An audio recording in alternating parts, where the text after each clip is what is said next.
여러분 안녕하십니까. 중앙선거방송토론위원회가 주관하는 제22대 국회의원 선거 제2차 정책토론회 진행을 맡은 송영석입니다. 오늘 토론회는 4월 10일 실시될 국회의원 선거를 앞두고 각 정당의 주요 정책을 알려드리기 위해 마련됐습니다.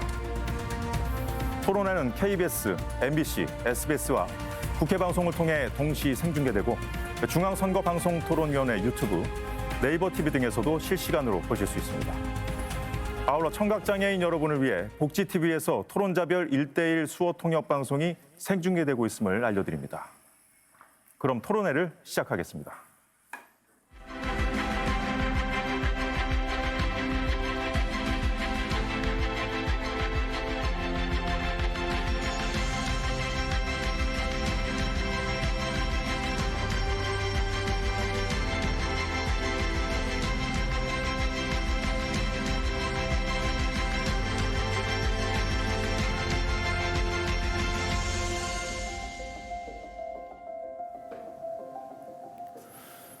먼저 오늘 각 정당을 대표해서 나와주신 세 분의 토론자를 소개해드리겠습니다.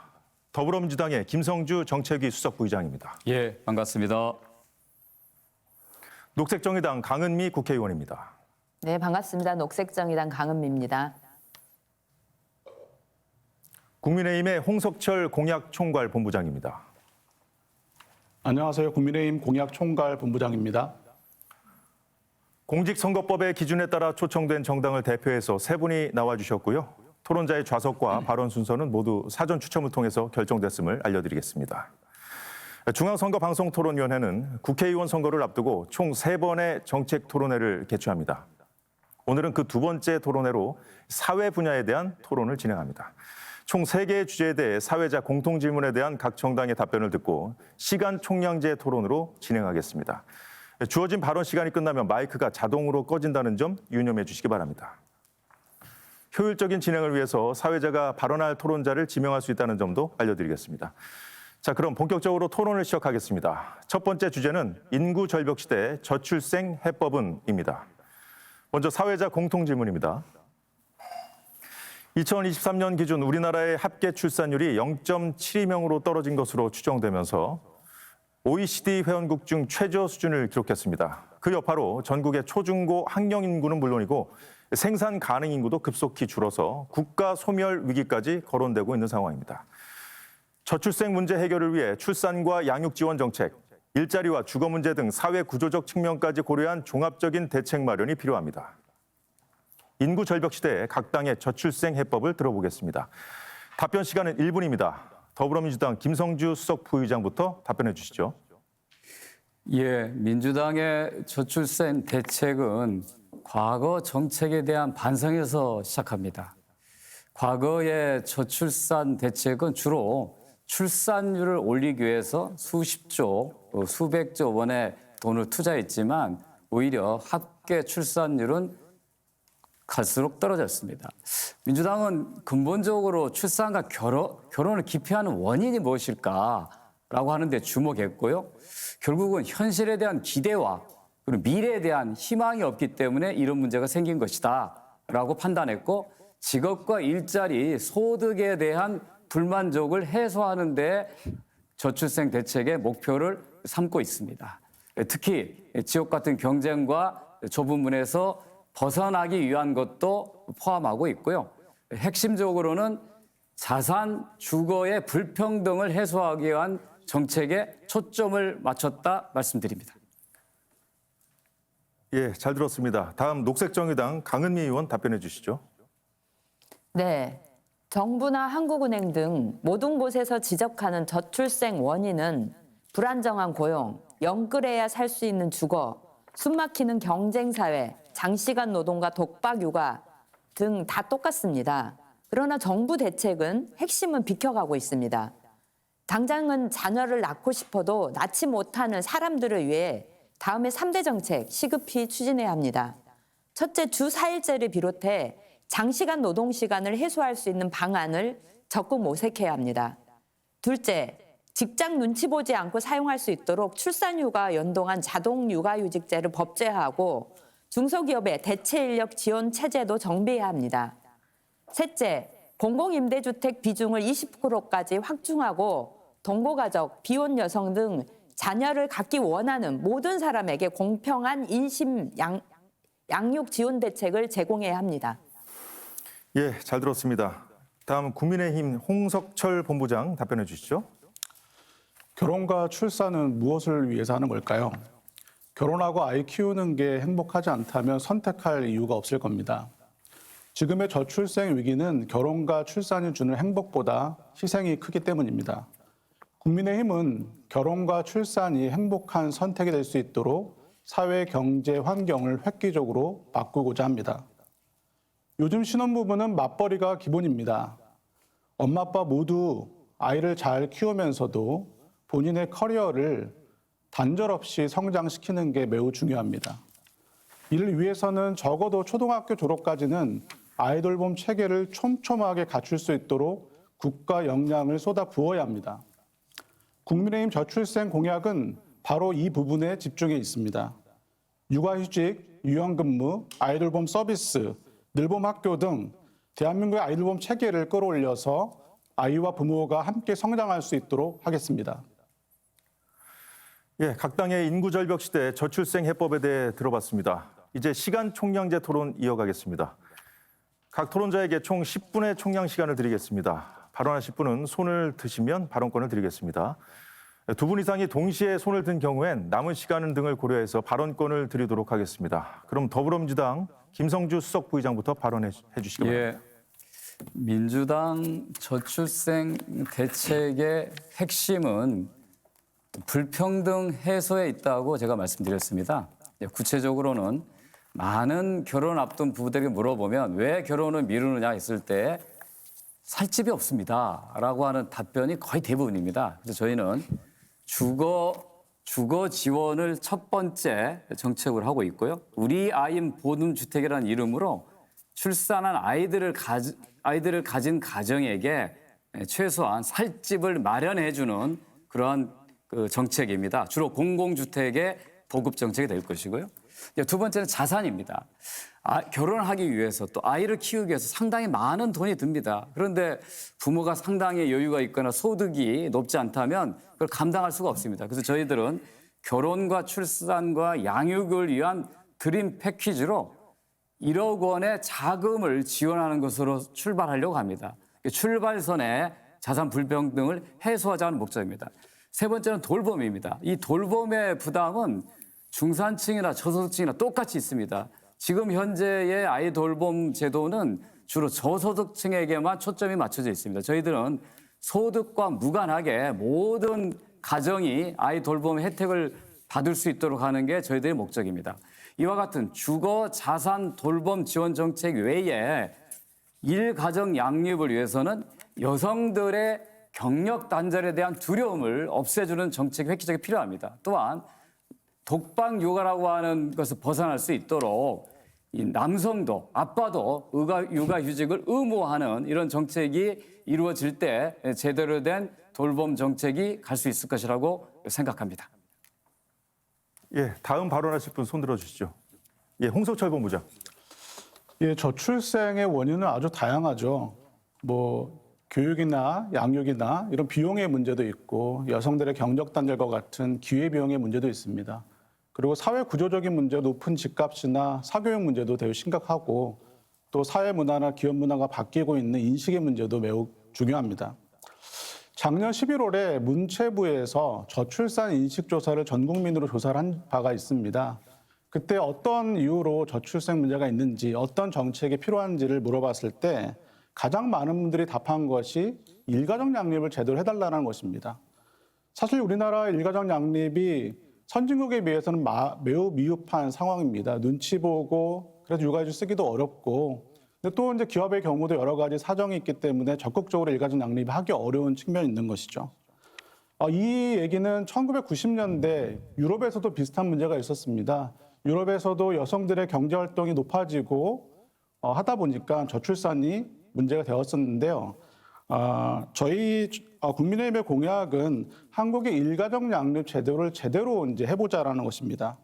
주요 공약으로는 육아휴직을 눈치 안 보고 쓸 수 있도록 자동 개시를 제도화하는 것이고요.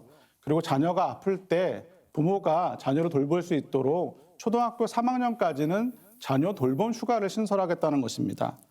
아빠 휴가를 1개월 의무화를 해서 적어도 아빠들이 육아에 함께 동참할 수 있고 맞돌봄을 할 수 있는 그런 문화를 만들어 가겠다는 것이고요.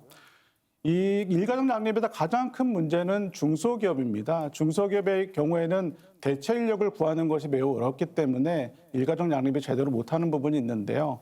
이제 국민의힘에서 내세운 공약은 대체 인력을 좀 더 쉽게 구할 수 있고 문제가 없도록 다양한 유유 인력을 활용을 해서 중소기업에도 일가족 양립이 제대로 될 수 있는 그런 공약을 준비했습니다. 예, 강은미 의원 발언하시겠습니까? 네, 뭐 두 분도 다 말씀하셨는데요. 이제 결혼을 안 하는 이유가 결혼을 하고 싶지만 취업, 생활 안정, 집 마련 문제 등의 상황이 여의치 않다고 대답한 분들이 35.7%고요. 결혼을 하고 나서도 아이를 갖는 것을 늦추거나 포기하는 가장 큰 이유에 대해서는 아이 양육 및 교육 비용이 부담돼서가 44%고 주거 불안이 15%, 고용 불안이 7.3%입니다. 그런 면에서는 결국은 소득과 주거와 아이 양육 세 가지 문제를 다 같이 해결해야 되는 상황이라고 보입니다. 그런데 이제 가장 큰 문제는 우리나라의 비정규직 문제가 너무 심각하고 실제로 청년들이 안정적인 일자리에서 일하지 않고 아이를 낳는다는 것은 거의 불가능한 상황이라고 생각합니다. 그런 면에서 녹색정의당은 지속적으로 상시 지속 업무에 대해서는 정규직화해야 한다라는 요구를 하고 있고요. 그리고 동종, 유사 업무에 대해서 실제로 임금을 낮추기 위한 방식으로 비정규직을 쓰는 것은 안 된다. 차별금지 및 동일임금 원칙을 적용하자라는 주장을 하고 있고요. 그리고 산업별, 업종별 표준임금 체계로 도입이 필요하다고 생각을 합니다. 또 다른 한편으로는 OECD 평균으로 GDP 관련해서 가족 관련 지원 예산이 2.2%인데 우리나라는 20년에 1.55%밖에 되지 않습니다. 그런 면에서 실질적으로 경제적인 지원이 더 확대돼야 된다고 생각하고요. 그래서 초등학교까지 아동수당을 확대하고 지금은 8세까지 10만 원인데 30만 원까지 확대해야 된다라는 정책을 가지고 있습니다. 마지막으로 한 가지 더 말씀드리면 지금은 부모 중심 지원 체계인데 지원 체계 자체도 아이 중심 지원 체계로 바꿔야 된다고 생각합니다. 잘 아시겠지만 우리나라의 그 비혼 출산율이 2.3%에 불과하지만 OECD 평균은 43%입니다. 실제로 유럽 대부분의 국가들이 비혼 동거 문화가 보편화돼 있는데요. 그런 면에서 혼인의 출생에 대해서도 차별 없이 지원하는 정책이 좀 필요하다고 생각하고 그런 것들을 가능하게 하는 법적 제도적 장치로 생활동반자법도 제정이 필요하다고 보입니다. 예, 잘 들었습니다. 세 분 모두 아직 시간이 많이 남아 있습니다. 상호 토론도 얼마든지 가능하니까요. 발언권 얻으셔서 편하게 하시죠. 예. 순서 먼저 네, 김성주 시작했으니까 수석 먼저 부의장. 하겠습니다. 예. 그 지금 이제 정부는 일가정 양립을 상당히 정책에 초점으로 내세우고 있습니다. 뭐 필요합니다. 그러나 문제는 결혼을 미루고 있는 청년들, 결혼했지만 출산을 기피하고 있는 가정에게는 이 문제가 해당이 되지 않을 것입니다. 일단 결혼하기 위해서는 안정된 괜찮은 일자리를 사회가 제공해야 됩니다. 그게 없는데 일가정 양립 성공할 수 없는 거죠. 또 내가 살 만한 집을 합리적인 가격에 확보할 수 있어야 됩니다. 그게 안 된 상태에서 일가정 양립은 먼 얘기일 수밖에 없습니다. 제가 현 정부 들어서 임대주택 공급 정책의 변화를 살펴봤는데요. 2021년에 임대 공급 건수가 약 5만 호였는데 22년에 한 2만 9천 호, 23년에는 7천 호로 감소했어요. 지금 많은 청년들을 만나봤을 때 집이 없어서 결혼을 늦춘다고 얘기하는데 왜 이 현 정부에서는 이 장기 임대 이런 주택에 대한 물량을 줄이고 있는 건지 그 원인을 살펴보니까 이 장기 공공임대 융자 예산이 2022년 9조 원에서 올해 기준으로 6조 원도 크게 줄었어요. 이렇게 한다면 어떻게 청년들이 이 높아진 이 집값을 견디면서 내 주거를 마련할 수 있을 것인가에 대한 걱정이 큽니다. 우리 국민의힘 측에서 이거에 대해서 어떻게 좀 답변을 좀 해주십시오. 예, 좋은 지적 감사드립니다. 사실은 이제 청년들의 주거 문제는 가장 심각을 하죠. 이제 결혼을 준비하는 데 있어 특히나 신혼집을 준비하는데 주거 비용이 가장 큰 문제입니다. 저희 이제 국민의힘도 청년의 주거 지원을 위한 공약을 준비를 해왔는데요. 예를 들면 청년들이 결혼하기 전에 결혼을 준비하는 과정에서 신혼집을 마련해야 되기 때문에 저희는 예비 부부들이 손쉽게 내 집 마련이거나 아니면은 전세를 구할 수 있도록 지원하는 정책을 준비했습니다. 또한 청년들이 원하는 주거는 멀리 떨어져 있는 그런 주거들이 아닙니다. 직장에 가깝고 교통이 편리한 그런 곳을 원합니다. 그래서 저희 국민의힘에서는 도심의 재개발을 통해서 청년들을 위한 주택을 최우선 공급하는 그런 정책을 준비를 하고 있습니다. 사실 지금 의원님 말씀하신 것처럼 공공임대가 줄어드는 이유는 여러 가지가 있겠지만 청년들도 결혼을 하면 전세나 임대가 아니라 본인의 집을 갖고 싶기 때문에 그런 공공임대에 대한 수요가 낮아지고 있습니다. 민주당의 경우는 이 결혼하기 위해서 아이들의 결혼하는 경우에 신혼부부에게 1억을 이제 대출을 해주고 아이를 낳으면 탕감해주는 이제 그런 공약을 발표를 하신 바가 있고 또 여러 가지 정책들이 상당히 현금성 지원에 초점을 맞추고 있는 것 같습니다. 근데 1억을 대출하고 아이를 낳으면 탕감해준다는 것은 어찌 보면 현금을 볼모로 출산을 강요하는 것이 아닌가라는 그런 생각이 들기도 하고요. 또 가족의 가치를 너무 돈으로만 따지는 것이 아닌가. 사람들이 가지고 있는 가족에 대한 가족관을 좀 왜곡하는 측면이 있지 않는가라는 생각도 있고 또 뭐 난임이라던가 이혼이라던가 이런 문제가 생기게 되면 그렇게 1억을 대출을 받고 나서 나중에는 큰 어떤 빚이 되지 않을까라는 생각이 드는데 혹시 어떤 의견이신지 궁금합니다. 민주당의 주거 정책의 핵심은 공급 정책에 있습니다. 돈을 빌려주고 그 돈으로 집을 사던 전세를 어떤지 하라고 하는 지금 정부의 정책과 다르게 공공주택의 물량을 대폭적으로 늘려서 공급하겠다는 것이죠. 특히 신혼부부에 대해서는 파격적으로 임대에 국한하지 않습니다. 자가주택, 임대주택 모든 주택을 포함해서 시장과 민간에서 사서 쓰지 말고 공공이 합리적 가격에서 공급할 수 있도록 지원하겠다고 하는 게 민주당 정책의 핵심입니다. 그런데 이 국민의힘에서는 최근에 신혼부부 집안채라고 하는 정책을 제가 발표한 걸 얼핏 들었습니다. 그 과거에 19대 국회 때 우리 홍종학 의원이 발표했던 정책인데 그때 포퓰리즘 정책에서 굉장히 많은 비난을 했거든요.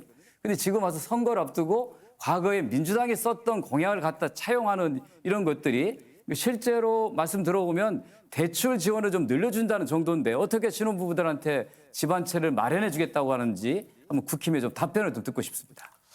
좀 뭔가 잘못 알고 계신 것 같은데 제가 공약 총괄 본부장으로서 신혼부부 집안채 공약을 발표한 바가 없습니다. 그리고 저희도 역시 그 청년들 그리고 신혼부부와 출산 가구들이 결국에는 내 집 마련하는 것이 가장 중요한 목표입니다. 이번 정부에서는 공공임대보다도 뉴홈이라고 하는 공공 분양을 좀 더 확대를 해서 청년들도 내 집 마련할 수 있는 그런 정책들을 준비를 해왔습니다. 대표적으로 이제 내 집 마련 1, 2, 3이라고 하는 정책이죠. 청년들이 청약통장에 가입을 해서 내 집 마련의 꿈을 이루고 정말로 청약이 되고 아이를 낳고 성장하는 과정에 있어가지고 다양한 혜택을 주는 그런 정책입니다. 저희 국민의힘에서는 1호 공약으로 여러 가지 일가정 양립에 대한 정책을 좀 더 제대로 하는 공약을 발표한 바가 있고요. 두 번째 공약에서는 여러 가지 다양한 돌봄 서비스를 확대하는 공약을 발표를 했습니다. 대표적인 게 아이돌봄 서비스입니다. 아이들이 이제 좀 자라서 어린이집에 가게 되면 이제 퇴원을 하고 나서 어머니나 아버지가 퇴근하기 전까지 아이를 돌볼 사람이 없는 것이죠. 이런 경우에 아이돌봄 서비스를 이제 활용하게 되는데요. 저희 국민의힘에서는 아이돌봄 서비스 국가 지원의 소득 기준을 폐지를 하고 또 조부모 돌봄까지 정부 지원을 늘리는 공약을 발표를 했고 또 아이돌봄 서비스와 관련된 비용을 연말 정산에 세액 공제에 포함을 해서 부모들의 부담을 줄이는 정책도 있습니다. 또 아이들이 이제 자라서 초등학교에 들어가게 되면 초등 돌봄 공백이 생기는데 이 문제를 해결하기 위해서 정부는 늘봄 학교를 전면 확대하는 정책을 발표를 했고 국민의힘에서는 이를 함께 보조를 맞추기 위해서 방학 중에도 아이들봄 서비스를 상설화하고 그리고 무상으로 확대하는 그런 공약을 발표한 바가 있습니다. 예, 일단 여기까지 들어보겠습니다. 강은미 의원 발언해 주시죠. 네, 이제 주거 정책과 관련해서 그 두 분이 말씀하셨는데 홍석철 본부장님께 좀 묻고 싶은데요. 실제로 이 공공임대주택이라도 살면은 첫째 아이를 낳거나 둘째 아이를 낳는 숫자가 유의미하게 늘어나는 여러 가지 통계 자료가 있습니다. 근데 그런 공공임대주택마저도 들어가지 못하기 때문에 청년들이 아이 낳기를 포기하는 상황인데요. 그런데 이 공공임대주택도 못 들어가고 실제로 자기가 번 돈을 몇십 년을 모아도 주택을 살 수 없는 그런 청년들이 실제로 재개발을 통해서 주택을 공급한다고 하더라도 그것을 살 수 있는 여력이 있는 청년들은 얼마나 될까라고 하면 너무 비현실적인 정책이 아닌가 싶고 오히려 저는 그런 면에서 정의당이 제안하고 있는 토지임대부 주택상환부 공공임대주택을 적극적으로 조성하자 이런 말씀을 좀 드리고 싶은데요. 가령 싱가포르 같은 경우는 공공임대주택이지만 99년 임대주택입니다. 그래서 질도 굉장히 높지만 본인이 살고자 할 때는 죽을 때까지 살 수 있고 그리고 여력이 돼서 본인이 집을 사게 되면 그러면은 그런 여력이 될 때 나갈 수 있는데 지금 우리나라는 보통 전에는 5년 임대주택이었지만 지금은 10년이지만 10년이면 아이 낳아서 겨우 8살, 10살 정도인데 그때 그 집을 마련하지 못하면 또 이 분양받는 것은 굉장히 어려운 상황이고 저는 그런 면에서 우리가 계속 그 주택을 공공임대주택을 제공하지만 분양이 되고 나면 다른 집값하고 똑같아 버리는 이런 상황들을 없애기 위해서라도 공공 부분이 일정한 공공임대주택을 보유하고 있으면서 주택 가격도 안정화시키고 실제로 아이 낳고 싶은 청년들이 그런 공공임대주택에서 안정적으로 아이를 키울 수 있는 그런 그 주택 정책이 필요하다고 생각하는데 이 문제에 대해서 어떻게 생각하시는지 답변해 주시기 바랍니다. 예, 뭐 국민의힘 또는 정부에서 공공임대주택 정책을 포기한 게 아닙니다.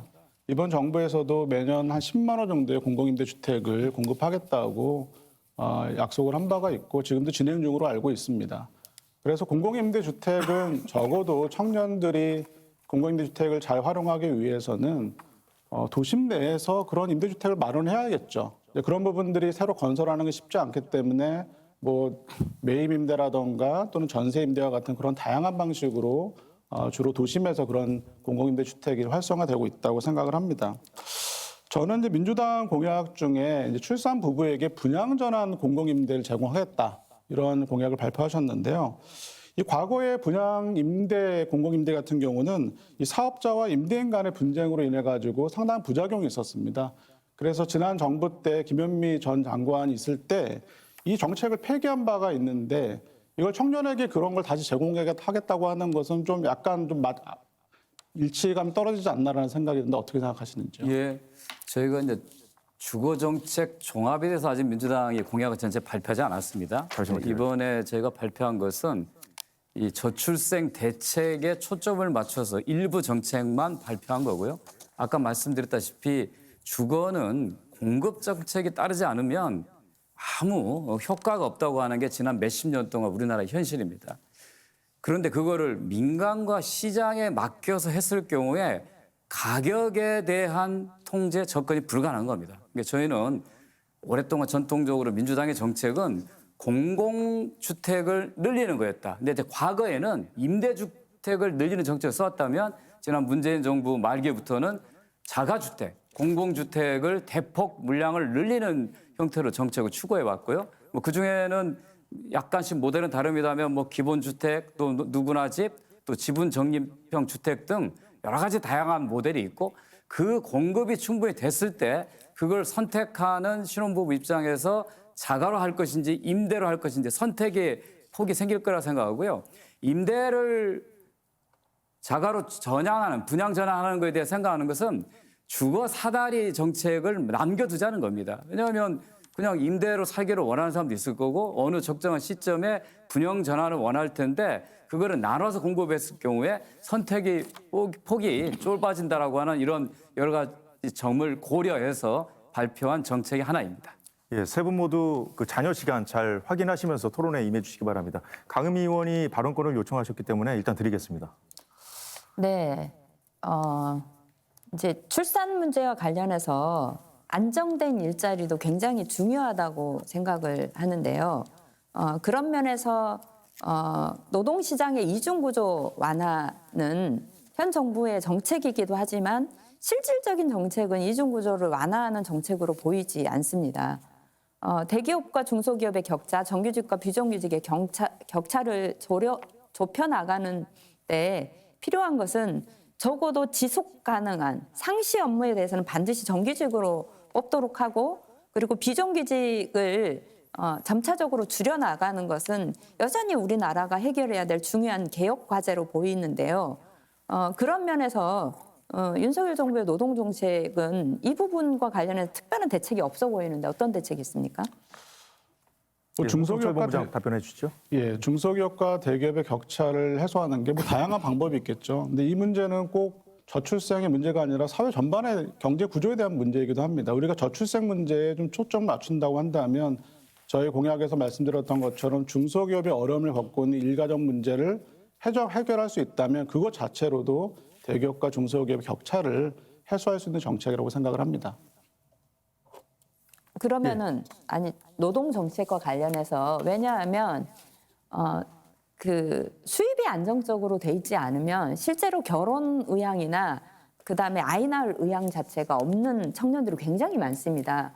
그런 면에서 많은 청년들이 이야기를 하는 것은 안정된 직장을 이야기하고요. 실제로 한국은행에서 조사한 그 통계를 보더라도 청년들의 이 취업률이 우리나라보다 8.6%가 좀 높은 OECD 평균 높은 편인데 취업률만 높이더라도 실제로 출생률을 0.11% 높일 수 있다라는 그런 그 자료들이 있습니다. 그런 측면에서 좀 더 구조적인 문제들, 그러니까 아이를 낳을 수 있는 사람이 아이를 낳는 것도 필요하지만 구조적으로는 결혼율이라든가 그다음에 결혼할 의향 그리고 아이 낳을 의향을 높이기 위한 그 노동 문제, 주거 문제에 더 집중하는 것이 필요하다고 보이는데 그런 문제에 대해서는 정부에 너무 대책이 없다는 것이 저는 굉장히 심각한 문제라고 생각하고요.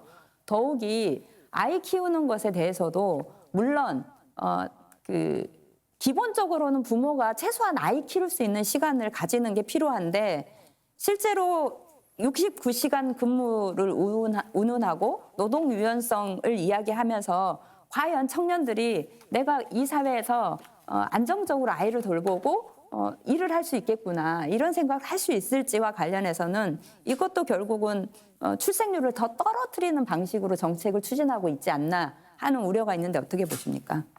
답변 시간 쓰시겠습니까? 예, 홍석조 본부장 말씀해 주시죠. 예. 뭐 지금 말씀하신 많은 정책들 또는 대안들은 매우 중요하다고 생각을 합니다. 당연히 그런 사회로 가야 되겠죠. 하지만 이런 정책의 변화라고 하는 것이 꼭 반드시 저출생을 위한 정책은 아니라고 생각을 합니다. 여러 가지 사회경제 구조를 바꿔서 좀 다른 어떤 세상을 만들자고 하는 것이죠. 오늘 토론에는 어찌 보면은 저출생 문제의 어떤 요인과 문제 해결을 위한 그런 공약이나 정책에 대한 논의라고 생각을 합니다. 저는 구조적 문제가 매우 중요하다고 생각을 하는데 그중에 하나가 이제 사교육 문제라고 생각이 되고요. 그런 측면에서 정부도 그렇고 국민의힘에서도 공교육을 강화를 해서 특히나 EBS의 어떤 컨텐츠라든가 접근성을 높여서 사교육 문제를 해결하겠다라는 것들 그리고 늘봄학교를 좀 더 확대를 해서 초등학교 학원 뺑뺑이 문제를 해결하겠다고 하는 그런 정책 의지가 담겨져 있습니다. 예, 김성주 수석 부의장이 발언 시간 남은 시간 제일 많은데 하시겠습니까? 예, 그렇습니다. 예. 그 반복적으로 말씀드립니다만 저출산의 원인은 우리 사회 불평등에 있다. 이 저출산에서 벗어나려고 하면 어떤 돈을 지원하든가 서비스를 늘리는 차원에서 그치는 게 아니고 우리 사회를 불평등으로부터 벗어나게 하기 위한 정책이 필요하다. 그러려면 주거 불평등 문제를 해결하기 위한 획기적인 주택 공급 정책이 필요하다는 거고, 또 하나는 자산 불평등을 해소하기 위한 자산 형성 지원책이 필요하다는 것입니다. 또 하나 중요한 것이 이제 돌봄입니다. 지금 윤석열 정부는 늘봄 학교라고 해서 초등학교에 온종일 돌봄을 올해 2학기에 전국에 6,000개 학교로 확대하겠다고 하는 속도전을 지금 발표했습니다. 그거에 대한 현직 교사들과 부모들의 우려가 있습니다. 저희들은 이렇게 생각합니다. 학교라는 공간이 비교적 확보되어 있는 공간이고 안전하긴 하지만, 자, 부모들이나 아이들 입장에서 왜 수업이 끝났는데 아이들을 계속 학교에만 머물게 할 것인가? 다양한 지역사회의 자원들을 활용한 돌봄은 우리는 구축할 수 없는 것인가? 선진국인 스웨덴이나 독일처럼 이런 의문을 던지는 것이거든요. 그래서 저는 이 학교라는 공간의 한계, 그다음에 다양한 프로그램을 운영하기 어려운 점을 들어서 민주당은 온 동네 초중 돌봄이라고 하는 정책을 발표했습니다. 아이가 원한다면 학교에 머물 수도 있고 지역사회의 지역아동센터라든가 또 태권도장, 심지어는 사설 학원까지 다양한 자원을 연계하는 역할을 해야 한다는 것입니다.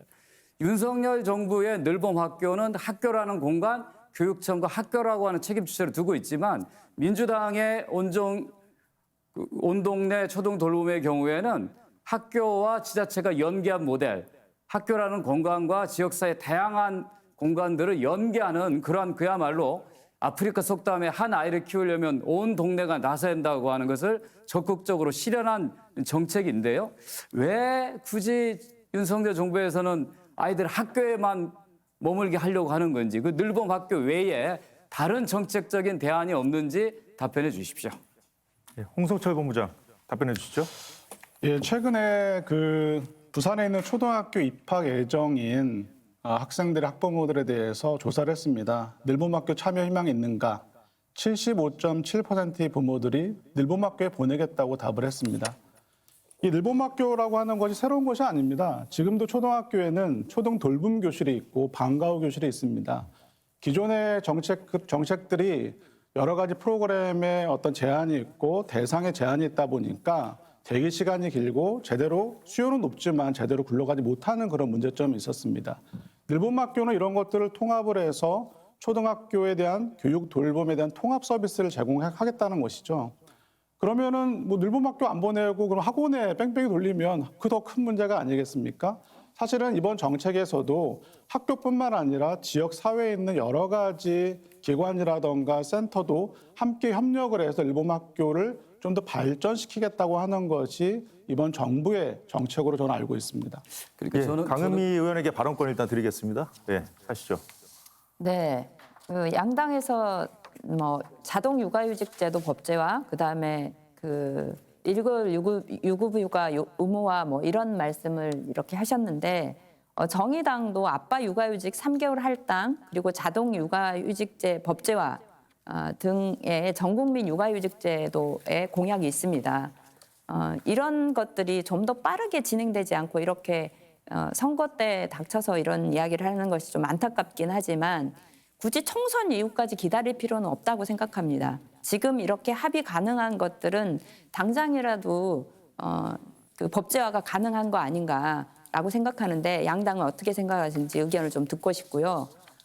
그리고 또 한 가지는 지금 그 육아휴직 관련해서 그 일부분만 육아휴직금을 주고 나중에 복직했을 때 사후 지급하는 제도가 있는데, 이 부분도 폐지해야 된다는 의견이 많습니다. 그런 면에서 사후 지급금 제도의 폐지도 필요하다고 생각하는데, 이 문제와 관련해서 짧게 양당에서 이야기를 좀 부탁드립니다. 제가 강은미 의원께 좀 말씀드릴 게 있는데, 지금 홍성철 본부장이 남은 시간이 26초밖에 안 되거든요. 그래서 네. 본인 시간을 좀 떼서 주셔야 되는데 괜찮으시겠습니까?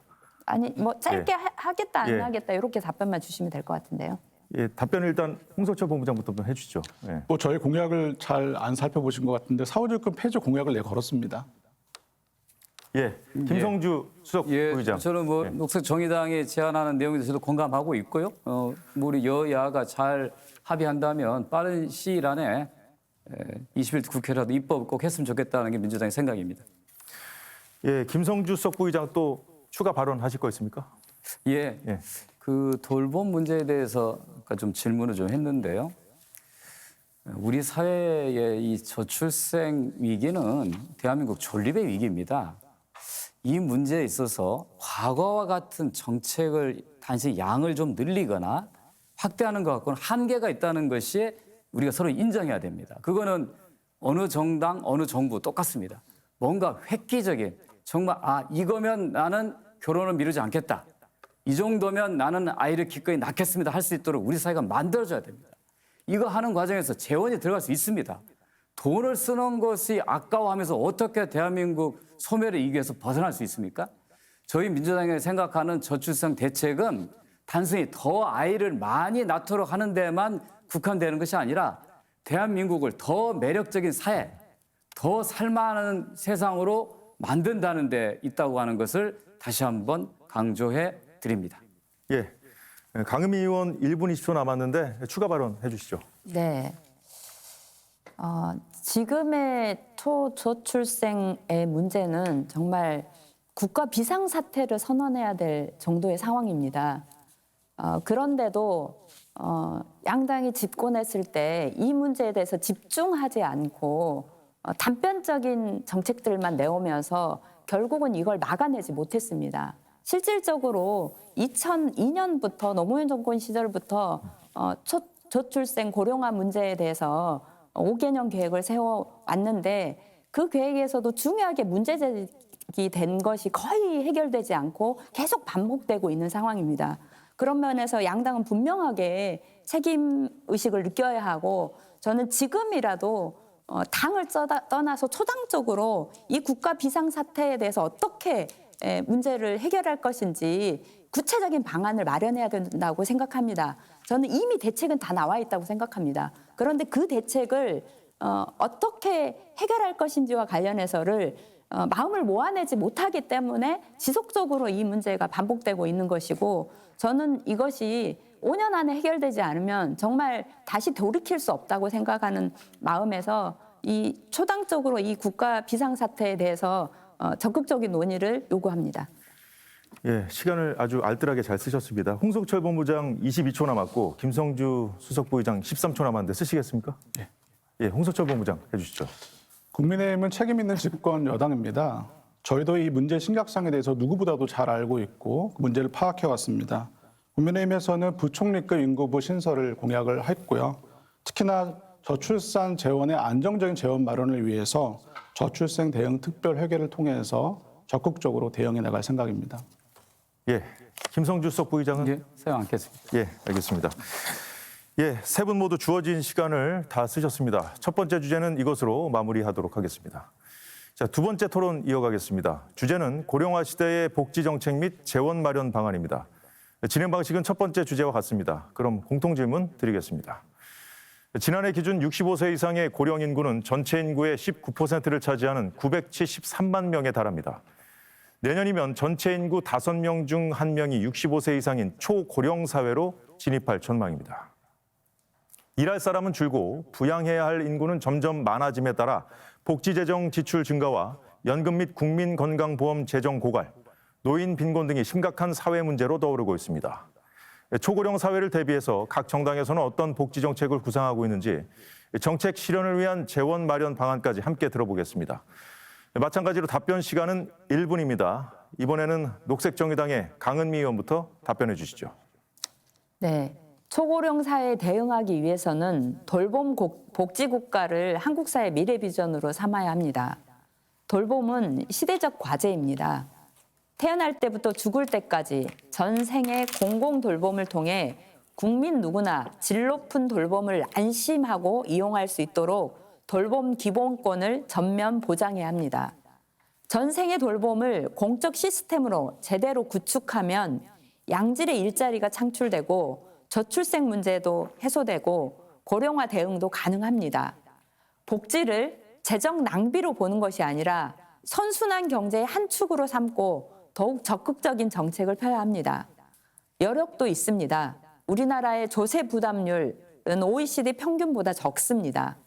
게다가 우리나라는 세계 경제 규모 10위권을 넘나들지만 복지에 있어서만큼은 후진국으로 OECD 국가 중에서 34위 꼴찌 수준입니다. 이제 저복지 국가에서 적정 부담을 기반으로 한 선진 복지 주어진 국가로 시간 다 나아가야 쓰셔서 할 때입니다. 마이크가 음소거 됐습니다. 다음 국민의힘 홍석철 본부장 답변해 주시죠. 국민의힘의 공약 목표는 지속 가능한 초고령 사회 구축입니다. 어르신들이 행복한 노후를 보내기 위해서는 다양한 조건이 필요합니다. 편찮으신 어르신들은 의료, 돌봄, 간병 수요가 높고 건강하신 어르신들은 주거, 식사, 여가 등 생활 지원에 대한 수요가 높습니다. 국민 수요에 맞춰 정책을 만드는 것은 집권 여당의 책무입니다. 국민의힘은 편찮으신 어르신들과 그 가족들을 위해서 간병비 부담의 국가 책임을 강화하고 건강하신 어르신들을 위해서 경로당 점심 제공을 확대하고 실버타운 확대 방안을 대표 공약으로 발표한 바가 있습니다. 이와 함께 건강생활과 일자리 확대를 통해서 어르신들의 의료비를 줄이고 사회 기여를 높이는 방안도 공약에 포함을 하고 있습니다. 미래 세대를 위해 복지 재정 지출을 효율화하고 정책의 지속 가능성을 높이겠다는 약속을 드리겠습니다. 예, 마지막으로 더불어민주당의 김성주 수석부의장 답변해 주시죠. 예, 고령화 시대 노후를 대비하기 위해서 세 가지가 필요합니다. 첫 번째, 안정된 소득입니다.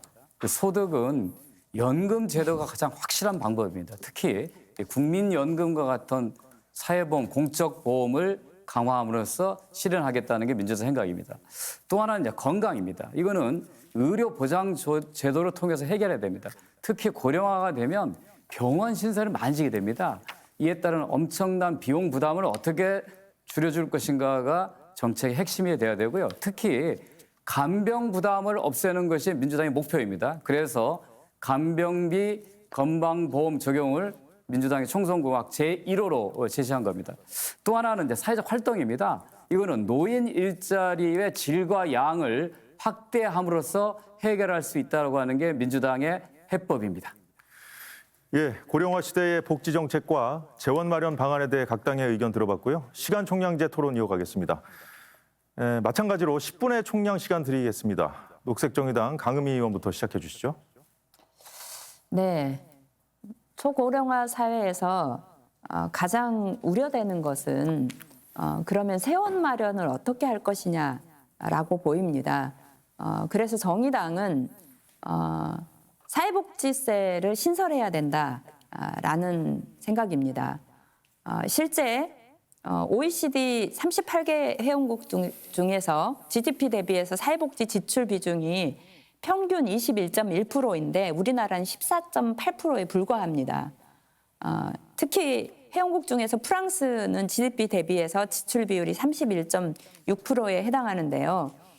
그런 면에서 이 사회복지세를 좀 신설해서 실제로 늘어가는 복지에 대한 그 부담을 만드는 게 필요하다는 생각을 하고요. 그리고 이제 한 가지 좀 질문을 드리고 싶은데요. 윤석열 정부가 재정 건전성을 국정 기조로 잡았는데 실제로 재정 건전성을 한다고 하면서 R&D 예산부터 시작해서 지역화폐 예산까지 대부분 많은 예산을 삭감했습니다. 이렇게 삭감을 하고 그리고 실제로 가정부채나 자영업자 부채가 모두 1천조 원을 좀 넘어서고 있어서 국민들에게는 각자 도생을 하라고 하면서 정부는 이 중요한 예산들을 줄여나가고 있고 그리고 실제로 이 재원과 관련해서는 대기업들에게는 세금을 깎아주는 상황이다. 이런 것들이 어떻게 초고령화 사회에 대비한 정책이라고 볼 수 있는지 대답 바랍니다. 네, 홍석철 본부장 답변하시겠습니까? 예, 일단 저희 공약을 먼저 소개를 좀 드리고자 합니다. 그 노후에서 가장 중요한 것은 돌봄이겠죠. 아무래도 이제 건강이나 요양이나 돌봄이 중요할 텐데요.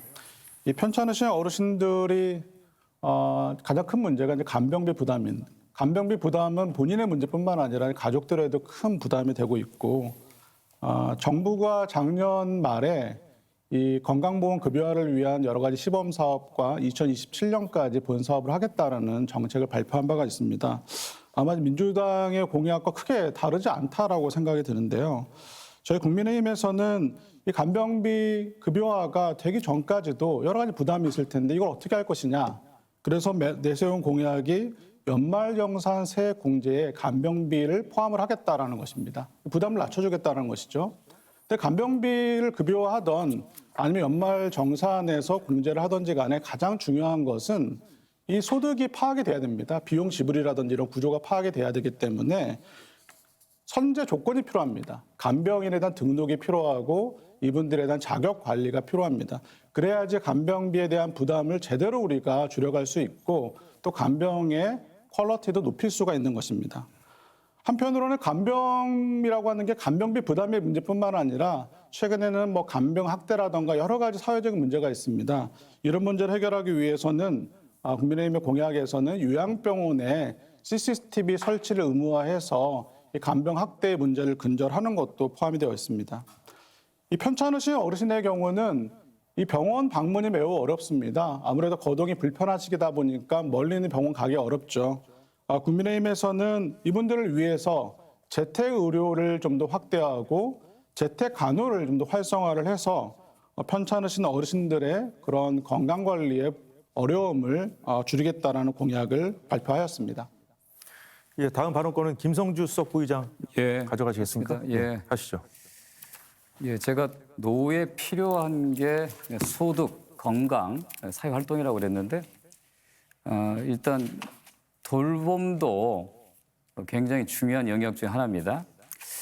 대개 좀 우리나라 국민들의 의료비 지출을 보면요, 고령화될수록 굉장히 많이 지출이 늘어납니다. 이제 문제는 이걸 다 건강보험이 감당하지 못하다는 데 문제가 있습니다. 급성기 병동에 입원한 사람들은 저희 민주당이 특히 제가 강조해서 도입한 간호강병 돌봄 서비스를 통해서 어느 정도 혜택을 보고 있습니다. 그러나 요양병원에 있는 경우 장기 입원 환자의 경우에는 건강보험 적용이 안 됩니다. 그래서 보통 하루에 15만 원, 한 달에 400~500만 원의 돈이 들어가기 때문에 간병 파산, 심지어는 간병 살인이라는 비극까지 생깁니다. 이 문제를 해결하기 위해서 민주당은 주목했습니다. 지금 현재 요양병 환자들의 간병비 부담을 실태로 조사해 보면 국민들의 90%가량이 부담이 있다고 얘기했습니다. 그 금액도 2010년에 한 4조 원대였는데 지금 추정해서 2020년 10조 원이 넘어섭니다. 엄청나게 늘어나고 있는 거죠. 국가가 그동안에 뒷짐지고 있는 사이에 사적보험인 간병보험 가입자가 800만 원 넘었습니다. 왜 이런 문제에 정부가 내내 두 손 놓고 있었던가, 이거에 대한 반성으로부터 민주당은 출발합니다. 그런데 이제 문제는 이걸 하는 데 있어서 방금 여당 측도 간병비에 대한 부담을 줄이겠다고 얘기하는데 정작 그렇게 얘기해놓고서 정부는 모순된 태도를 보였습니다. 원래 보건복지부가 작년에 기획재정부에 이 간병 시범사업 예산 16억 원을 신청했습니다. 기재부가 전액 삭감했습니다. 저희가 총선 1호 공약으로 요양병원 간병비 건강보험 적용을 내세우고 예산 국회 심의 단계에서 진격해서 85억 원을 편성을 했습니다. 한 10개 정도 요양병원 시범사업 하는 건데요. 왜 정부 여당은 이게 국민들의 부담이라고 이야기하면서 정작 예산 반영할 때는 깎아버렸는가. 그리고 이제 와서는 또 다시 하겠다고 하는 것 자체가 뭔가 좀 진실성이 부족하지 않은가, 이렇게 우리 야당인 민주당은 생각을 합니다. 뭐 어쨌든 간에 여당도 한다고 그랬으니까 저희는 환영하고요. 이게 제대로 되려고 하면 몇 가지 좀 조건들이 충족돼야 됩니다. 이게 상당히 많은 돈이 들어가는 사업이기 때문에 한꺼번에 들어가기는 어렵습니다. 그래서 저희는 시범 사업을 통해서 간병의 건강보험 적용을 하기 위한 전 단계의 일종의 연구 용역을 통해서 이게 어느 정도 효과가 있다라고 입증이 된다면 전면적인 사업 확대로 좀 나아갈 텐데요. 아까 여당 측에서 얘기한 것을 보면 뭐 연말정산의 세액 공제, 또 간병인 등록 관리, 약간 좀 문제의식이 좀 약한 것 같아요. 저희처럼 전면적인 간병비의 건강보험 적용을 위한 큰 계획을 장기적으로 세워놓고 단기적으로 어떻게 접근하겠다고 하는 민주당의 구체적 계획과 다르게 정부 여당은 뭔가 좀 또 선거에 뭐 야당이 먼저 선수를 쳤으니 우리도 그냥 뒤질 수 없다라고 좀 끼어드는 거 아닌가라는 느낌이 있는데 좀 구체적인 얘기를 우리 국민의힘 측으로 듣고 싶습니다. 아니 저는 그게 잘 이해가 안 되는데 작년 말에 보건복지부에서 간병비 급여와 시범 사업과 본사업 계획을 발표할 때 구체적인 내용들이 많이 담겨 있습니다. 지금 의원님께서 말씀하신 그런 내용들이 충분히 담겨 있었고요. 그런 정책과 보조를 맞추기 위해서 부족한 부분들을 저희가 공약으로 채워 넣는 것이고 그중에 하나가 연말정산 공제를 확대하는 거. 얼마나 그게 부담을 낮춰주겠습니까? 그리고 그 전 단계로 필요한 것이 등록과 자격관리가 중요하다는 것입니다. 이어서 또 저희 국민의힘의 공약을 좀 더 말씀을 드리고 싶은 것이 있는데요. 이 건강하시는 어르신들도 여러 가지 수요가 높습니다. 특히나 식사 제공에 대한 이 식사라고 하는 게 어찌 보면은 뭐 점심 식사를 더 제공한다 그래서 마치 이게 지출이나 낭비처럼 보일 수 있겠지만 어르신들이 경로당에 모여서 식사를 하면서 이 영양이 충분히 공급이 되면 뭐 치매라든가 여러 가지 건강의 혜택도 있고 또 다양한 여가 활동을 통해서 외로움도 달랠 수 있는 그런 어떤 편익이 크다라고 생각을 합니다. 저희 공약 중에 중요한 공약 중에 하나는 주거 부분입니다. 현재 우리나라의 어르신들이 갈 수 있는 주거 환경, 즉 여러 가지 어르신들의 편의를 서비스를 제공을 하고 여러 가지 시설이라 이런 것들을 어르신들에 적합하게 만드는 주거, 소위 말하는 실버타운이라고 하는 것인데요. 이게 한국에는 실버타운이 저희가 찾아본 바에 따르면 39곳이 있습니다. 근데 일본의 경우는 우리보다 이 어르신 인구가 많긴 하지만 16,000여 곳이 있다는 것입니다. 정부 정책 대부분은 취약계층의 어르신이나 아주 어려운 어르신들에 집중이 되어 있습니다. 민간의 많은 서비스들은 사실은 프리미엄급으로만 들어와 있는 것이죠. 서민들과 중산층 어르신이 갈 수 있는 그런 실버타운을 제대로 확대하는 것이 매우 중요한 것이고 그런 측면에서 국민의힘에서는 이걸 위한 특별법을 제정을 해서 더 공급을 늘리겠다라는 정책을 발표를 하였습니다. 예, 홍석철 본부장 답변 잘 들었고요. 강은미 의원 하시겠습니까? 예. 네. 우리나라가 건강하지 못한 노후를 가지고 있어서 고령화에서 닥쳐서 더 심각한 문제인데요. 통계청이 발간한 국민 삶의 질 2020에 따르면 우리나라 기대 수명이 21년에 83.6세인데 건강 수명이 19년도에 73.1세입니다. 그러니까 10.5년 차이가 나는데요. 그런 면에서 오래 살지만 병원에 오래 있거나 요양원에 오래 있다가 사망하는 상황입니다. 그런 면에서 초고령화 사회에서 그런 부분을 전부 다 재정 부담을 할 수 없기 때문에 어떻게 하면 노년을 좀 더 건강하게 보낼 수 있게 할 것인지와 관련된 정책도 매우 필요하다고 생각합니다. 특히 많은 어르신들이 요양원에 가서 죽고 싶지 않다라는 말씀을 많이 하시는데 그런 면에서 방문 간호를 좀 더 확대하는 것 그리고 노인 스스로 건강하게 건강을 유지할 수 있도록 하는 보건소 중심의 노쇠 예방 사업 등이 좀 적극적으로 만들어야 된다고 생각합니다. 특히 이제 집에서 노후를 맞이하고 싶은 노인 어르신들의 욕구를 충족하기 위해서는 의료와 돌봄의 통합 시스템 구축이 필요하고 그런 면에서 통합 재가 서비스, 그다음 노인 재택 의료 서비스 등에 지금보다 훨씬 확대돼야 된다고 생각을 하고요. 그리고 이제 건강보험과 장기 요양보험의 분절로 인해서 서비스가 좀 분절되는 영향이 있습니다. 어떤 재정으로 어떻게 할 거냐 하면서 실제로 요양원과 요양병원과 그리고 재가 서비스 간에 제대로 연계되지 않는 상황인데요. 이런 것들을 좀 더 원활하게 하기 위해서 재정 통합 등의 방법들도 적극적으로 좀 모색해야 된다고 생각합니다.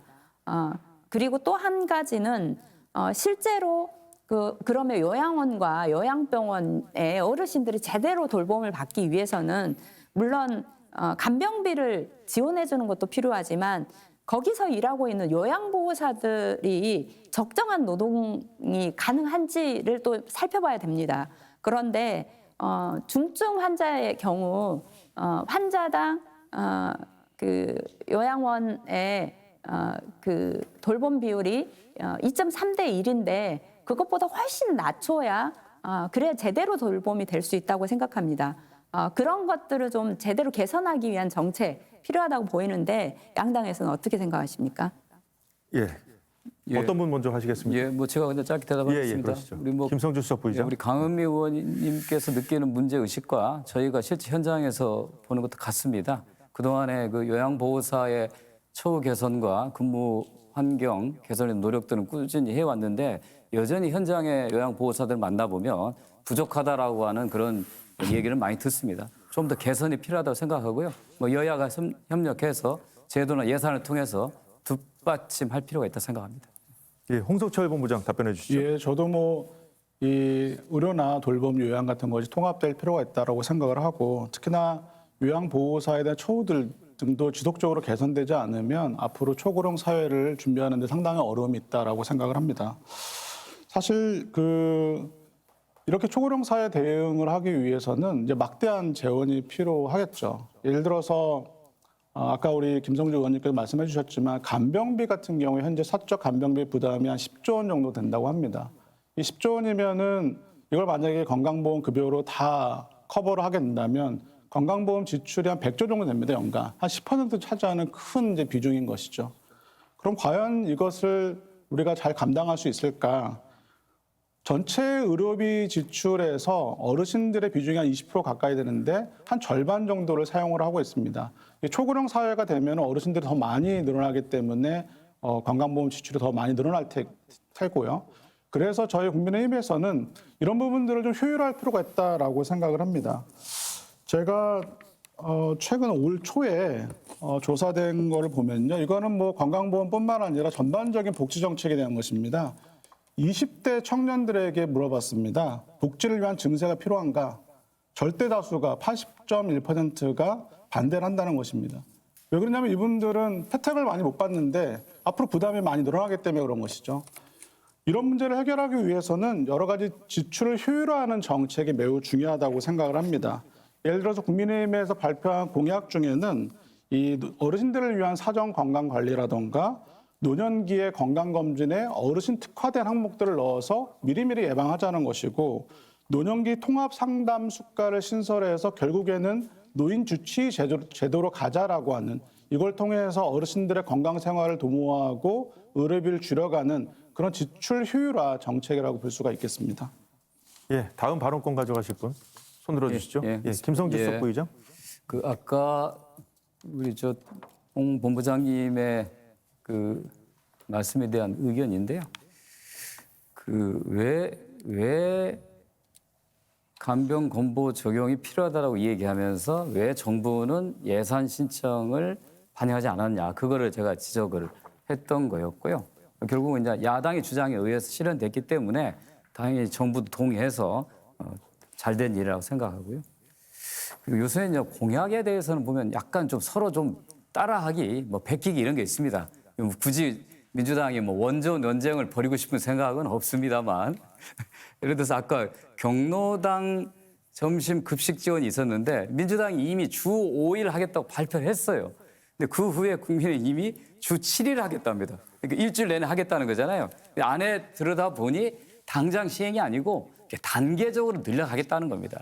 그거는 공약이 아니죠. 최소한 여당이라고 하면 야당에 좋은 제안이 있으면 그냥 찬성해주고 지지하고 정책으로 만들어주면 되는데 굳이 야당이 5일 했으니 우리는 7일 하겠다고 하는 게 조금 부끄러운 경쟁 아니겠는가라고 하는 걸 제가 좀 지적을 좀 먼저 하겠습니다. 자, 이제는 좀 재원에 대한 문제를 좀 이야기해야 될 것 같습니다. 맞습니다. 아까 말씀드린 것처럼 간병비를 건강보험 적용하려고 하면 엄청난 많은 재원이 들어갈 것입니다. 그걸 하기 위해서 민주당은 전면적인 도입을 이야기하는 게 아니라 단계적인 도입을 계획하고 있습니다. 또 100% 건강보험을 적용하는 것이 아니라 자부담을 상당한 정도 늘리는 걸 생각하고 있습니다. 그래야지 또 불필요한 낭비를 피할 수 있거든요. 그런데 어떤 정책이라고 하는 게 목표가 있어야 되고 그 목표를 실현하기 위한 구체적인 계획이 있어야 되는데 그동안에 정부는 돈이 많이 드니까 안 된다는 얘기만 했어요. 근데 그러다 보니 국민들의 간병비 부담이 10조 원까지 늘어났고 그 부담을 덜기 위해서 재빠르게 건강 보험회사들의 간병보험 상품이 엄청나게 늘어나고 있는 거거든요. 정부가 해야 될 역할은 뭔가 국민들의 부담을 줄여주는 적극적인 역할을 하지 않으면 결국은 정부 재정은 건전될지 모르겠지만 국민들의 호주머니로 탈탈 털리게 되고 결국은 경제적 여유가 없는 사람들은 극심한 의료 간병 파산에 들어간다는 거죠. 이런 문제에 대해서 현재 윤석열 정부가 심각한 문제의식이 없다라는 것을 지적을 하고자 합니다. 특히 재원에 대해서 일단 모든 재원이라고 하는 건 국민들이 낸 세금과 건강보험료 같은 사회보험료인데요. 자, 작년에 국세 수입이 법인세 같은 경우는 23% 줄었습니다. 양도세 40% 줄었습니다. 종부세 19% 줄었습니다. 이렇게 계속 세금을 줄어드는 그런 상황에서 정부가 아무런 대책도 내놓지 못하고 그냥 세금이 줄었으니까 서비스 할 수 없다. 국민들이 내라. 이렇게 하게 되면 결국은 정부 재정 건전성은 우리나라가 세계에서 OECD국가 최고 수준이고 개인들의 가계부채는 최고 수준인데 더 국민들에게 더 많은 빚을 내고 부담하라는 게 이게 과연 정부가 할 일이냐. 이런 비판이 나오는 것입니다. 이런 윤석열 정부의 근본적인 정책 기조가 변화되지 않는 한은 국민들은 세금도 내고 건강보험료도 내고 또 병원에 가면 사적 지불을 할 수밖에 없는 이런 삼중고를 겪을 수밖에 없는데 도대체 국민의힘은 이런 국민들 부담을 어떻게 줄여주려고 하는 건지 답변해 주시기 바랍니다. 예, 홍성철 본부장의 답변 듣고 바로 이어서 강은미 의원에게 발언 기회 드리겠습니다. 사실 홍성철 우리가 본부장 답변해 주시죠. 건강보험 지출이 많이 늘어난 그 배경에는 그 이전 정부에서 의료 보장성을 너무 확대했기 때문에 그런 영향이 있습니다. 과도하고 불필요한 의료용을 많이 하게 된 것이죠. 과연 우리가 미래 세대를 생각을 한다면 그렇게 과도하고 불필요한 의료 이용을 유발하는 그런 정책이 옳은 것인지 아니면 정말로 적정하게끔 의료 이용을 만들고 적정하게 보험료를 부과하는 정책이 좋을지는 아마 미래 세대가 더 잘 알 것이라고 생각을 합니다. 사실 우리가 증세를 한다. 어느 순간에 필요할 수도 있겠죠. 하지만 증세를 하기 전에 먼저 해야 될 것은 우리가 정말로 국민의 혈세나 보험료를 잘 쓰고 있는지를 점검할 필요가 있다는 것입니다. 정부에서도 최근에 건강보험에 대한 다양한 정책들을 발표를 한 바가 있는데요. 그 내용들을 보게 되면 그동안에 불필요하게 우리가 썼던 의료 이용, 의료비 이런 것들을 줄여가자라는 것이죠. 저희 정책 중에 하나가 노년기의 통합 상담 수가를 만드는 것입니다. 어르신들께서 만성질환이 여러 개가 있기 때문에 여러 병원에 다니는 거죠. 그러면 이 약도 먹고 저 약도 먹고 사실은 그 약들 사이에는 중복되는 것도 많고 사실은 불필요한 의료용이 많습니다. 이런 부분들을 줄여가는 정책이 정말로 중요한 정책이고 미래 세대를 위한 정책이라고 생각을 합니다. 여기 하나 덧붙여서 사실 어르신들이 좀 더 건강한 생활 그리고 사회에 기여하고 보람 있는 생활을 하기 위해서는 일자리에 대한 수요가 상당히 높습니다. 그래서 국민의힘에서는 이 사회 서비스형 일자리를 확대하는 것을 공약으로 내세웠습니다. 현재 지역에 많은 돌봄 수요가 있죠. 노인들, 어르신들도 돌봐야 되고 어린아이들도 돌봐야 되는데 사실 돌봄 인력이 상당히 부족합니다. 이런 부분들을 어르신들께서 채울 수 있다면 경제적인 안정감도 누리고 또 보람도 느끼고 건강한 생활을 찾을 수 있는 상당히 효율적인 그런 정책이라고 생각을 합니다. 예, 다음 강은미 의원 말씀해 주시죠. 네. 우리나라 의료 서비스가 접근성이 굉장히 높은 것처럼 보이지만 실제로 중병에 걸렸을 때 개인이 부담해야 될 비급여 항목이 많기 때문에 여전히 많은 시민들은 1인당 10만 원 가까이 되는 사적 보험을 들어가고 있고요. 그리고 이제 특히 그 나이 들어서 간병비 등이 부담되기 때문에 실비보험도 굉장히 많이 들고 있습니다. 더욱이 젊었을 때는 실비보험이 10,000원이나 20,000원 정도이지만 나이가 들어갈수록 굉장히 가게에 큰 부담을 주고 있는데 이런 측면에서 오히려 저는 이런 사적보험을 최대한 줄이면서 진짜로 생명이 위급할 때 충분하게 건강보험에서 보장받을 수 있는 그런 제도를 더 좀 확대해야 된다고 생각을 하고요. 그래서 정의당은 의료비 100만 원 상한제, 정책으로 내고 있습니다. 이런 정책들을 통해서 실질적으로 정말 아파서 도움이 필요할 때 그럴 때 가계 부담이 늘어나지 않는 방식이 정말 필요할 것 같고요. 또 한 가지는 결국 초고령화 사회에서 많은 건강보험을 지출하는 사람이 결국은 노인 세대가 될 테인데 그 노인 세대들이 적정하게 건강 관리를 받기 위해서라도 하루빨리 주치의 제도를 좀 시행해야 된다고 생각합니다. 실제로 많은 어르신들 중에서 병원을 여러 군데를 다니고 또 여러 가지 그 약을 먹으면서 오히려 건강이 나빠지는 상태도 있는데 그런 것들을 일관되게 제대로 상담해주고 그리고 관리해주는 사람이 없기 때문에 오히려 건강보험의 지출이 좀 많아지는 상황입니다. 그런 면에서 어르신부터 주치의 제도를 적극적으로 좀 추진해야 된다. 이렇게 좀 생각합니다. 예, 잘 들었습니다. 김성주 수석 부의장 예. 열심히 필기하시던데 다음 하시겠습니까? 예. 민주당은 증세를 하라고 요구하는 게 아닙니다. 대기업들과 초부자들에게 쓸데없는 세금 깎아주는 선심 정책 하지 말라는 겁니다. 나라의 곳간이 비면 결국에 국민들의 호주머니가 털린다는 것입니다. 항상 보수 정당은 국민들을 걱정해주는 척하고 정부의 재정 건전성을 이야기하지만 그 재정을 채우려면 어떡합니까?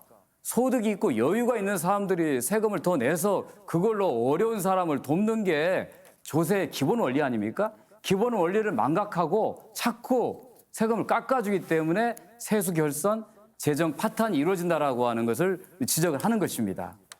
또 하나 의료 보장성을 너무 확대해서 재정이 어려웠다고 하는데 그건 정말 사실과 다릅니다.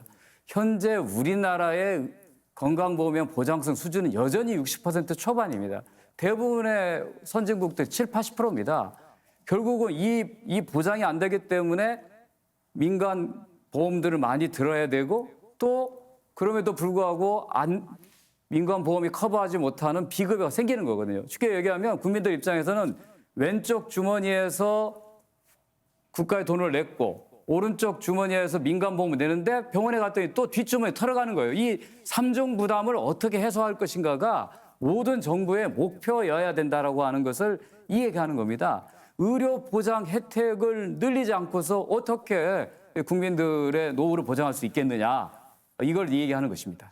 예, 홍석철 본부장부터 답변해 주시죠. 예, 그거 다 맞는 말씀이죠. 당연히 그런 복지 정책을 위해서는 충분한 재원 마련이 필요할 것이고 경우에 따라서는 기업들에게 조세를 더 늘리는 것도 필요할 수도 있습니다. 하지만 지금 우리 시대에는 초고령 사회를 앞두고 있기 때문에 무작정 복지 정책을 늘리고 필요한 재원을 위해서 무작정 조세를 늘리는 것이 해법이 아닙니다. 지금 필요한 것은 우리가 정말로 제대로 쓰고 있는가, 좀 과도한 지출 없는가, 효율할 수 있는 방법 없는가 이런 부분들을 먼저 제대로 파악을 하고 문제를 해결한 후에 이 기업들한테 열심히 법인세를 걷어서 또는 청년들에게 조세를 하는 것이 사실 그분들한테는 상당한 부담이 될 수도 있고 어느 정도 설득할 필요가 있다는 것입니다. 그러기 위해서는 적어도 우리가 지출을 효율화하고 불필요한 것들은 줄여나가는 정책이 우선되어야 된다는 것이고요. 이 법인세 감면에 대해서도 상당한 논란이 있긴 하지만 많은 경제학자들은 이거를 법인세를 감면해 줬더니 훨씬 더 기업 활동이 활발해지면서 국가의 GDP가 높아가는 그런 긍정적인 효과가 크다라는 그런 연구도 많이 있습니다. 예, 강은미 의원께 발언권 드리죠. 네. 저는 그 법인세를 깎아주는 것에 대해서 집권 여당이 저렇게 발언하는 것에 대해서 매우 유감이고요. 민주당도 이 문제와 관련해서는 자유롭지 못하다고 생각을 하는데 22년 12월 달에 대규모 감세 법안 통과할 때 실은 민주당이 동의해서 통과한 것입니다. 저는 그 부분에 대해서 민주당이 합의하지 않았다고 하면 통과되지 않았을 거라고 보이는데 왜 그때는 합의하고 지금은 대규모 감세에 대해서 문제 제기를 하는 건지 좀 답변을 부탁드리고요.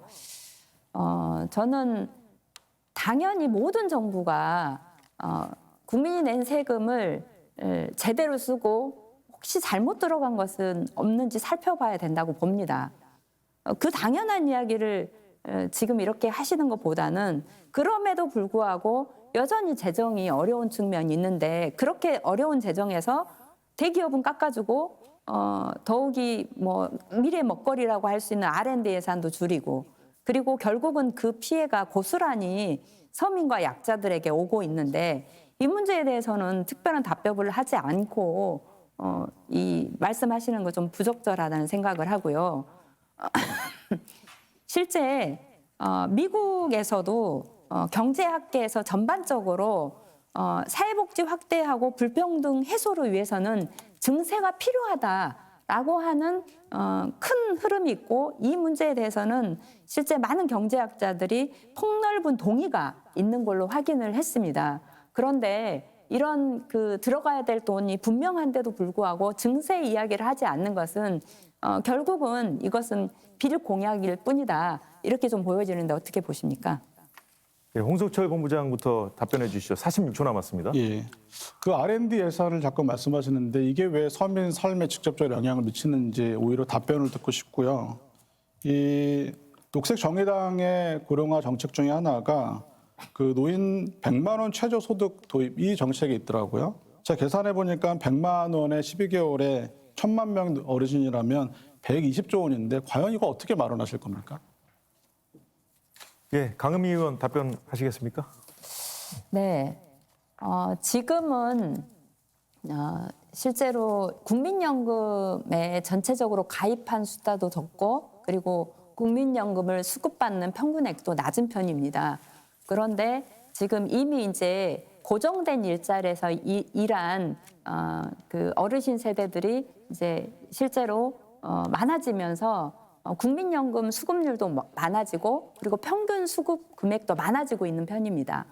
또 한편으로는 이미 우리나라는 기초연금을 제공하고 있으면서 기초연금과 그리고 국민연금을 이렇게 같이 포함하면 실질적으로는 거의 80만 원, 90만 원에 이르는 사람들이 많습니다. 그런데도 불구하고 좀 더 나이 많은 70에서 80대 이상의 그 노인 빈곤율에 대해서를 해결하기 위해서는 적어도 일정한 삶의 수준을 유지하기 위한 그런 그 기본소득이 필요하다는 입장에서 말씀을 드리는 거고요. 그리고 이 재원과 관련해서는 아까 말씀드린 것처럼 사회복지세를 따로 그 세금 부담을 하는 것과 함께 그동안에 깎아줬던 대기업 세금을 다시 올리는 것까지를 이야기하고 있습니다. 예, 강은미 의원 시간 다 쓰셨고요. 김성주 수석 부의장 아까 전에 강은미 의원 질문에 답변하실 게 있었죠? 예, 그렇습니다. 저는 복지에서의 부담이 없는 혜택은 없다고 생각합니다. 내가 혜택을 받으려고 하면 일정한 부담의 의무를 져야 된다. 그것이 조세든 아니면 사회보험이든 마찬가지입니다. 근데 문제는 누가 더 많이 부담하냐는 겁니다. 더 많이 더 여유 있는 측에서 더 내야 온 국민들이 복지 혜택과 서비스를 받을 수 있다고 하는 게 대원칙입니다.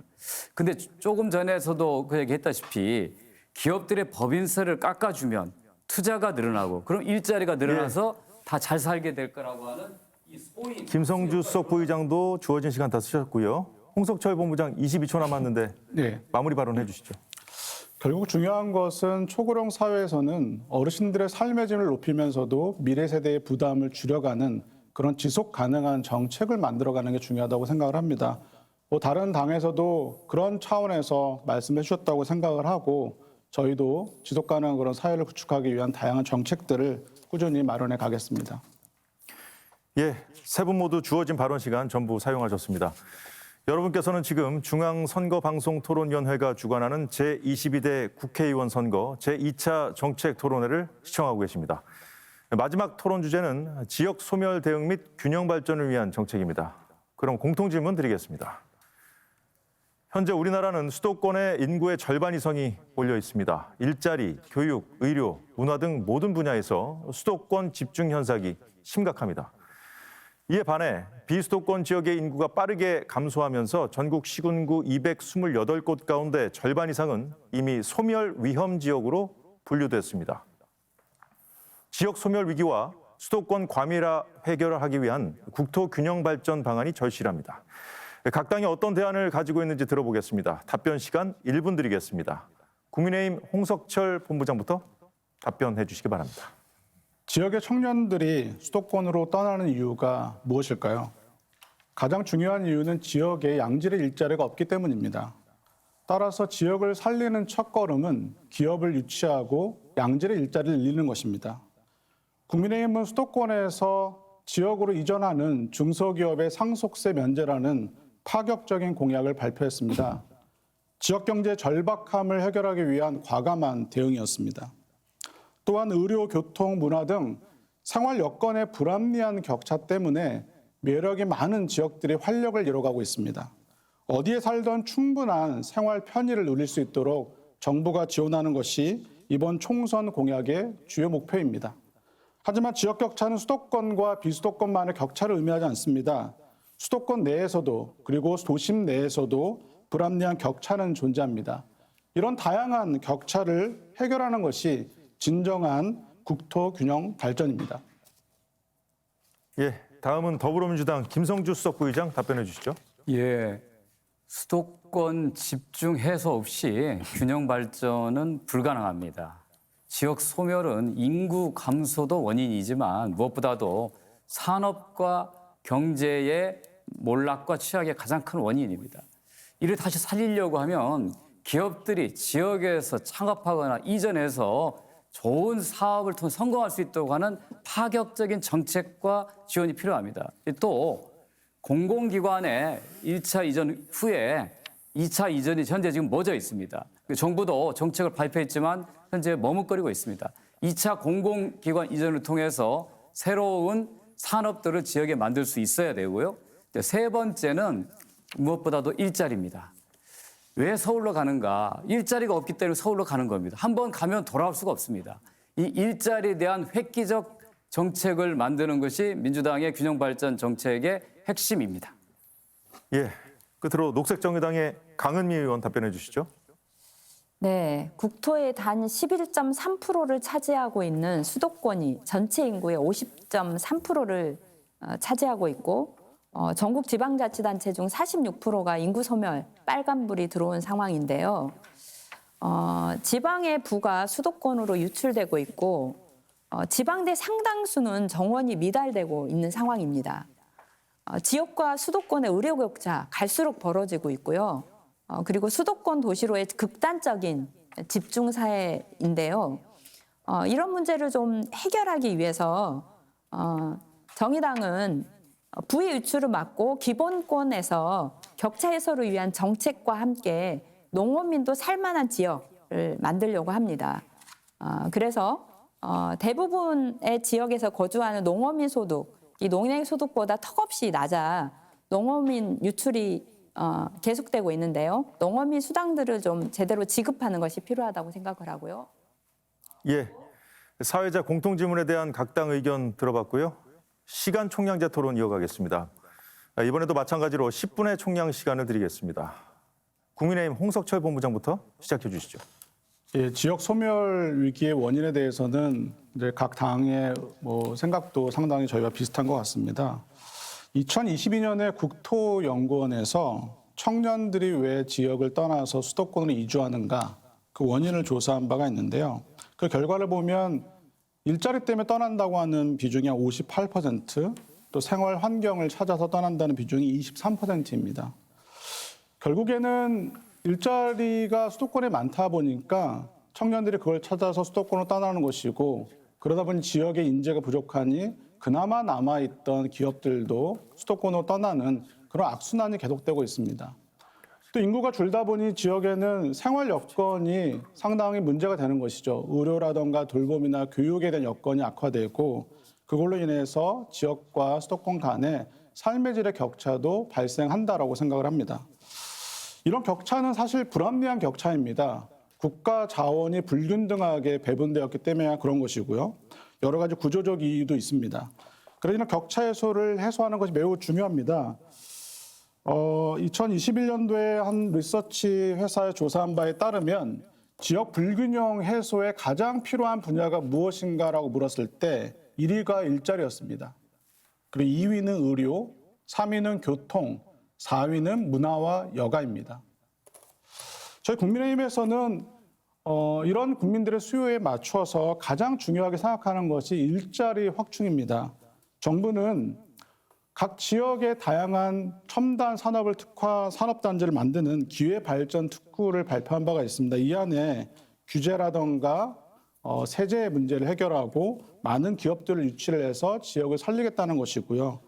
이런 정책의 실현 가능성을 좀 더 높이기 위해서 저희가 발표한 공약이 이 기회발전 특구로 이전하는 중소기업의 상속세를 면제하겠다는 공약을 발표한 바가 있습니다. 예, 김성주 수석 부의장도 아까 전에 일자리 얘기하셨는데 발언권 받아서 이어가시겠습니까? 예, 그렇습니다. 하시죠. 예. 자, 지역은 도대체가 살 수 없는 곳이 되어가고 있습니다. 어떻게 다시 또 지역을 살릴 것인가? 저희는 일단 인재, 지역에서 남아서 활동할 수 있는 인재 양성을 첫 번째로 꼽습니다. 그래서 이번에 민주당이 발표한 균형발전 공약 1호는 서울대 10개 만들기입니다. 현재 지방의 국립대학들은 학생 1인당 교육비가 서울대학교의 한 70%, 한 반절 수준에도 미치지 못합니다. 이거를 70% 수준까지 올리겠다고 하는 게 민주당의 계획입니다. 이렇게 또한 지방에 있는 국립대와 사립대를 지원하기 위해서 대학균형발전 특별법을 제정해서 앞으로 정부의 지원뿐만 아니라 지자체나 교육청도 같이 대학 운영을 통한 지역 인재 양성에 참여할 수 있는 길을 열어주려고 합니다. 이와 같은 적극적인 인재 육성을 위해서 지방 국립대들을 거점화한다면 이제 굳이 서울로 대학을 가기 위해서 고향을 떠나지 않고 지역에서 좋은 국립대학을 통해서 인재들이 배출되고 그 지역에서 일할 수 있을 것입니다. 예, 다음 발언권 어떤 분이 가져가시겠습니까? 예, 강은미 의원 하시죠. 네. 지역에서 실제로 기업을 유치하기 위한 많은 노력을 하지만 실제로 기업을 유치할 수 있는 지방은 그렇게 많지 않습니다. 그리고 또 유치된 기업도 일정한 시간이 지나면 다시 여기로 유출돼 버리는 상황들입니다. 그런 면에서 정의당이 생각하고 있는 것은 적어도 지자체가 쓰고 있는 예산, 지역에서 최소한 사용되는 돈이 다시 여기에 유출되지 않도록 하자라는 정책을 좀 가지고 있고요. 그래서 지역 순환 경제의 5가지 법안을 제출하고 있습니다. 지역 공공은행 특별법, 그리고 한국형 지역 재투자 및 지역 재투자 평가법, 그리고 지역사랑 상품권법, 그다음에 조달사업법, 그리고 지방자치단체 출자 출연기관의 운영에 관한 출연 법률 등인데요. 실제로 지역에서 많이 사용하는 어떤 특정한 물품에 대해서는 지역에서 생산할 수 있도록 지역 기업을 활성화시키도록 하는 것을 지역 공공은행에서 적극적으로 대출도 하고 지원을 할 수 있는 방안 등이 좀 필요하다는 생각이고요. 결국 그렇게 될 때 지역의 이 선순환 구조가 만들어지면서 기본적으로 일자리도 만들어지고 그리고 그러면서 실제로 지역의 불평등을 좀 완화할 수 있다 이렇게 좀 생각을 합니다. 예, 다음 발언권은 홍석철 본부장께 드리겠습니다. 예, 그 김성주 의원님께 좀 질문이 있습니다. 이번 정부도 지역의 대학이 없어지는 문제 그리고 지역의 인재 양성을 위해서 글로컬 대학이라는 정책을 추진하고 있습니다. 전국의 30개 대학에 대해서 연간 1,000억 원 정도의 지원을 하는 것인데요. 이 민주당에서 발표한 서울대 10개 만들기 공약은 10개 대학에 3,000억을 지원하는 것입니다. 아까 경로당 점심 제공에 대해서 따라하기 아니냐라고 하셨는데 이거야말로 따라하는 그런 정책이 아닌가 싶은 생각이 들고요. 그 덧붙이자면 왜 10개인가요? 5개를 하면 안 되나요? 정말로 좋은 대학을 만들려면 정말로 집중적으로 투자를 해서 좋은 대학을 만드는 게 중요할 텐데 왜 15개가 아니고 5개가 아니고 왜 10개인지 질문을 드리고 싶습니다. 예, 답변해 주시죠. 예, 현재 그 광역 지자체 단위의 거점 독립대학교가 9개입니다. 서울대를 합치면 전국적 10개이기 때문에 서울대 10개 만들기라고 표현을 한 것입니다. 그리고 따라하기라고 하는데요. 저희가 우선은 이 서울대 10개 만들기 정책은 낮은 지방 국립대의 정부에 의한 재정 지원 수준을 서울대 70% 수준까지 올리겠다고 하는 게 1차적인 목표고요. 이걸 통해서 나중에 뭐 공동 학점제, 공동 교수제, 또 대학 간 네트워크 여러 가지 다음 사업들 하고 있습니다. 근데 이걸 먼저 얘기했을 경우에 자칫 또 논란이 벌어질까 싶어서 일단은 지방 국립대의 수준을 끌어올리고 난 다음에 다음 프로그램을 가동하겠다고 하는 게 저희 계획입니다. 예, 다음은 강은미 의원께 발언권 먼저 드리고 그다음에 홍석천 본부장 이어가도록 하겠습니다. 하시죠. 예. 네. 지역 소멸을 막기 위해서 교육 여건을 제대로 조성하는 것도 굉장히 중요합니다. 그래서 지방대부터 무상교육을 실현하자라는 것을 정의당 정책으로 가지고 있는데요. 서울대 10개 만들기도 오래된 정의당의 공약입니다. 그래서 저는 이런 공약 싸움을 누가 먼저 했냐의 싸움이 아니라 필요하다고 모든 당이 주장했다고 하면 어느 정당이 집권하던 어느 정당이 제1야당이 여당이 되던 간에 이것과 관계해서 적극적으로 추진하는 의지가 필요하다고 생각합니다. 그런데 이제 많은 공약들이 선거 시기에는 계속 주장을 하지만 선거가 끝나고 나면 다시 소멸했다. 또 선거철에 똑같은 공약이 반복되는 이 문제를 해결하는 것이 지방 소멸을 막는 것에 우선이지 않나 이런 생각을 하고요. 양당에 좀 말씀드리고 싶은 것은 이렇게 지역 대학을 육성하자고 하는 것이 조금씩 차이는 있지만 실제로 서울대 정도의 지원을 받을 수 있는 지방 거점 대학을 육성하는 건 굉장히 필요하다는 생각을 하는데 이것에 대해서 적극적으로 함께 정책을 마련하자는 말씀드리고요. 특히 이제 서울시립대가 그 등록금이 줄어들면서 굉장히 인기가 높은 학교가 됐습니다. 그러면 적어도 지방대를 활성화하기 위해서 지방 거점대부터 무상교육을 실시하자라는 제안을 드리는데 이 문제에 대해서 어떤 의견이신지 말씀 부탁드립니다. 예, 강은미 의원이 양당의 입장을 물으셨기 때문에 홍석천 본부장께 먼저 이어드리겠습니다. 예, 당연히 지역의 거점 그런 국립대를 좀 키우고 좋은 대학을 만드는 것은 매우 중요하다고 생각을 합니다. 사실 정부에서 하고 있는 YG 사업이라던가 글로컬 대학의 사업의 경우는 단순하게 대학을 제대로 키우는 것뿐만 아니라 지역마다 여러 가지 사정이 다릅니다. 일자리나 산업의 환경도 다르고 지자체가 요구하는 인재의 상도 다릅니다. 그렇기 때문에 정부 정책의 방향은 그런 지자체와 대학이 서로 협력을 해서 좋은 인재를 키워내고 또 좋은 일자리를 만들어내는 그런 정책 방향이라고 생각이 됩니다. 사실 저희가 아까 보여드렸던 것처럼 제가 지역에도 내려가서 여러 가지 필요한 것들에 대한 어떤 조사를 해보면 가장 중요한 것이 일자리고 두 번째가 의료였습니다.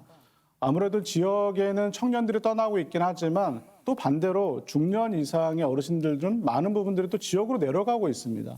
그러다 보니 지역의 돌봄이라던가 의료에 대한 수요는 매우 높아지는데 이거를 공급할 수 있는 능력이 상당히 제한적이라는 것이죠. 그래서 저희 국민의힘에서는 그런 의료 환경을 지역에 균등하게 좀 맞추기 위한 다양한 정책들을 좀 준비를 하고 있습니다. 그중에 하나가 의대 정원과 맞물려서 지역의 의료 수요가 높지만 공급이 부족한 지역에 대해서는 지역 의대를 신설을 하고 그리고 공공성이 되게 필요한 그런 지역에 대해서는 공공병원을 확충하는 정책 그리고 정말로 지역 곳곳으로 의료 서비스가 가기가 매우 어려운 상황입니다. 이런 경우에는 비대면 진료를 확대한다던가 또는 스마트 이동형 병원을 확대해서 곳곳에 있는 많은 분들이 불합리한 그런 격차 없이 동등한 그런 혜택을 누릴 수 있는 정책을 추진하고자 합니다. 예, 김성주 수석부의장 답변해 주시죠. 예, 강은미 의원님께서 지방 국립대라도 무상 등록금 먼저 해보자고 하는 제안 저는 동의합니다. 과거에 민주당도 반값 등록금을 내걸고 상당히 학생들의 학비 부담을 줄이 정책의 성과를 거둔 적이 있습니다. 다만 현재 우리나라처럼 고등학교 졸업자의 한 70, 80%가량이 이 대학 진학하는 상태에서 그게 바람직한가에 대한 고민과 같이 결부될 필요가 있다고 봅니다. 유럽처럼 한 30%의 진학률 가지고서 하는 거는 충분히 고려를 할 텐데 이 부분에 대해서는 저는 뭐 구호로서는 찬성합니다만 실제 실행하는 데 있어서는 좀 신중한 단계 접근이 필요하다고 생각하고요. 아까 좀 전에 우리 홍 본부장님께서 지역 의료를 위해서 지역 의대를 신설하겠다고 했는데요. 근데 그렇게 지역 의대를 신설하겠다고 국민의힘은 공약을 내거는데 정작 윤석열 대통령과 정부는 지역 의대 신설을 반대하고 있어요. 지금 현재 보건복지위에는 여야 의원들이 상당수가 지역 의대 신설을 위한 법안을 냈는데 일체 여당이 발의해놓고 자기들도 논의하지 않습니다. 특히 남원의 국립의전원은 이 신설이기보다는 폐교된 서남대 대안으로 그 인력까지도 그대로 승계해서 하는데도 불구하고 현재 국회 보건복지위원회에서 여야가 표결 끝에 통과된 법안에 대해서 법사위원회에서 여당과 정부가 반대해서 심의조차 못하고 있거든요. 그래서 선거대를 앞두고 국민의힘이 지역의대 신설이 필요하다고 공약은 하면서 실제로는 지역의대 신설법에 대해서 반대하는 이런 모순에 대한 분명한 설명이 없이는 이거에 대한 진정성을 의심받을 수밖에 없다고 생각합니다. 그에 답변해 주십시오. 잠시만요. 홍성철 본부장께 질문을 주신 건데 강은미 의원도 궁금한 게 있다고 하시니까 강은미 의원 질문까지 듣고 홍성철 본부장 답변 듣도록 하겠습니다. 강은미 의원 해주시죠. 네. 실제 우리가 코로나를 겪으면서 공공의료가 얼마나 중요한지 시민들은 다 알게 됐습니다. 그런데 이제 실제로 많은 공공병원들이 거의 소고를 시키면서 코로나 환자에 대응했기 때문에 이제 그런 적자가 발생하고 있는데요. 그 적자를 메꿔주지 않는 한 지역에 있는 공공병원들이 적자에 허덕이면서 거의 제 역할을 못할 상황인데 그래서 이제 3천억 정도 예산이 필요했는데 그 예산을 단 1원도 세우지 않았어요. 그리고 저희 녹색정의당이나 민주당이 적극적으로 주장해서 실제로 3천억을 다 세우지는 못했고 1,000억만 예산에 반영한 상황인데 이렇게 그나마 지역의 거점병원 역할을 하고 있는 공공병원이 이 적자 예산과 관련해서도 아예 이렇게 예산을 세우지 않으면서 공공병원 설립을 이야기하는 것은 굉장히 앞뒤가 맞지 않는 정책이라고 생각을 하고요. 실제로 전국의 70개 권역의 병원을 제대로 세우는 게 정말 중요하고 그런 병원들이 규모가 너무 작기 때문에 정말 필요한 응급 중증 환자들은 제대로 돌보지 못하고 있어서 그런 지역 거점 병원들을 500병상 이상의 공공병원으로 확대하고 없는 것은 설립하는 등의 방식으로 해서 지역의 의료 격차를 해결하는 게 필요하다고 생각하는데 이 문제까지 같이 좀 답을 부탁드립니다. 예, 홍석철 본부장 답변해 주시죠. 예, 간단히 답을 드리겠습니다. 의대 신설을 반대한다는 게 정부의 공식 입장인지는 잘 모르겠습니다. 제가 그거 확인할 수가 없고요.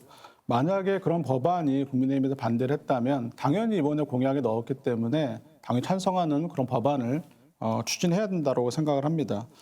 이 공공병원의 경우는 아마 올해 정부 예산 중에 공공병원에 대한 지원 예산이 좀 늘어난 것으로 알고 있습니다.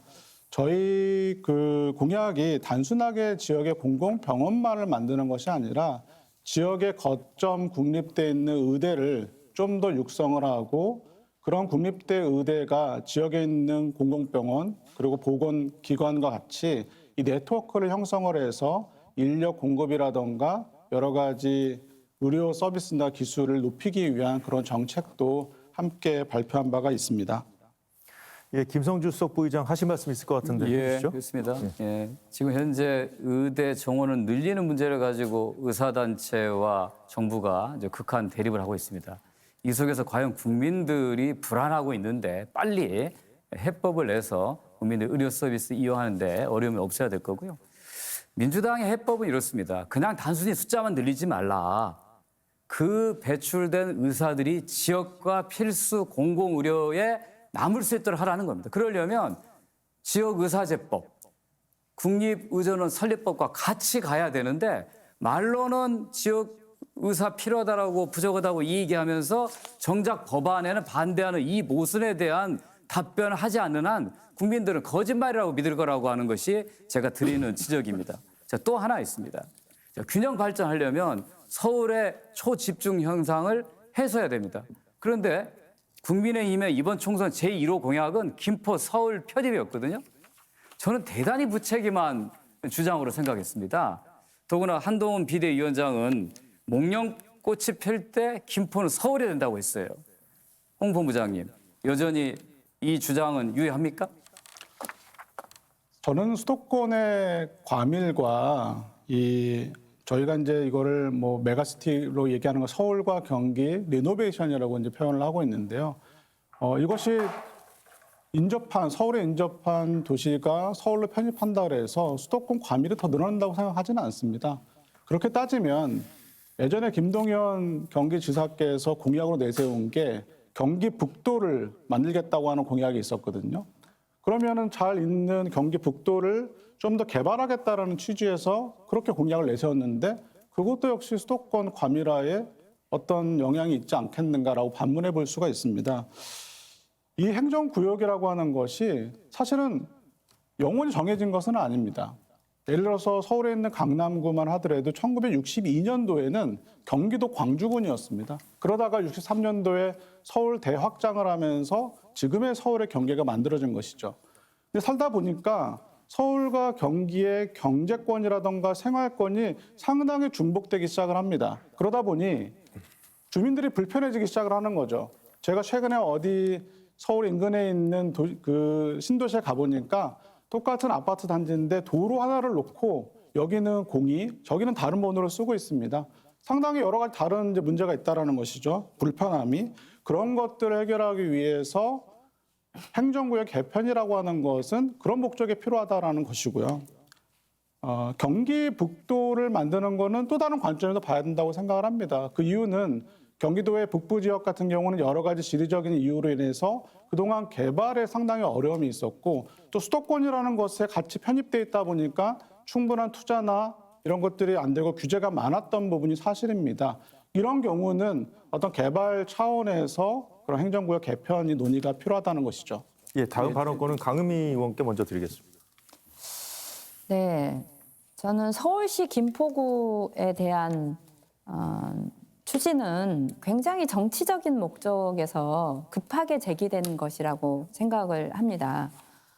오히려 정말 김포 주민의 삶을 생각한다고 하면 광역버스, 지하철 노선 등 실제로 김포시에서 이동하는 시민들을 위한 대중교통 확대 정책을 훨씬 더 적극적으로 제안하는 게 필요한 것이고 또 김포시의 사회적 기반 확대 정책을 추진하는 것이 책임 있는 집권 여당의 모습이 아닌가 이렇게 생각을 하고요.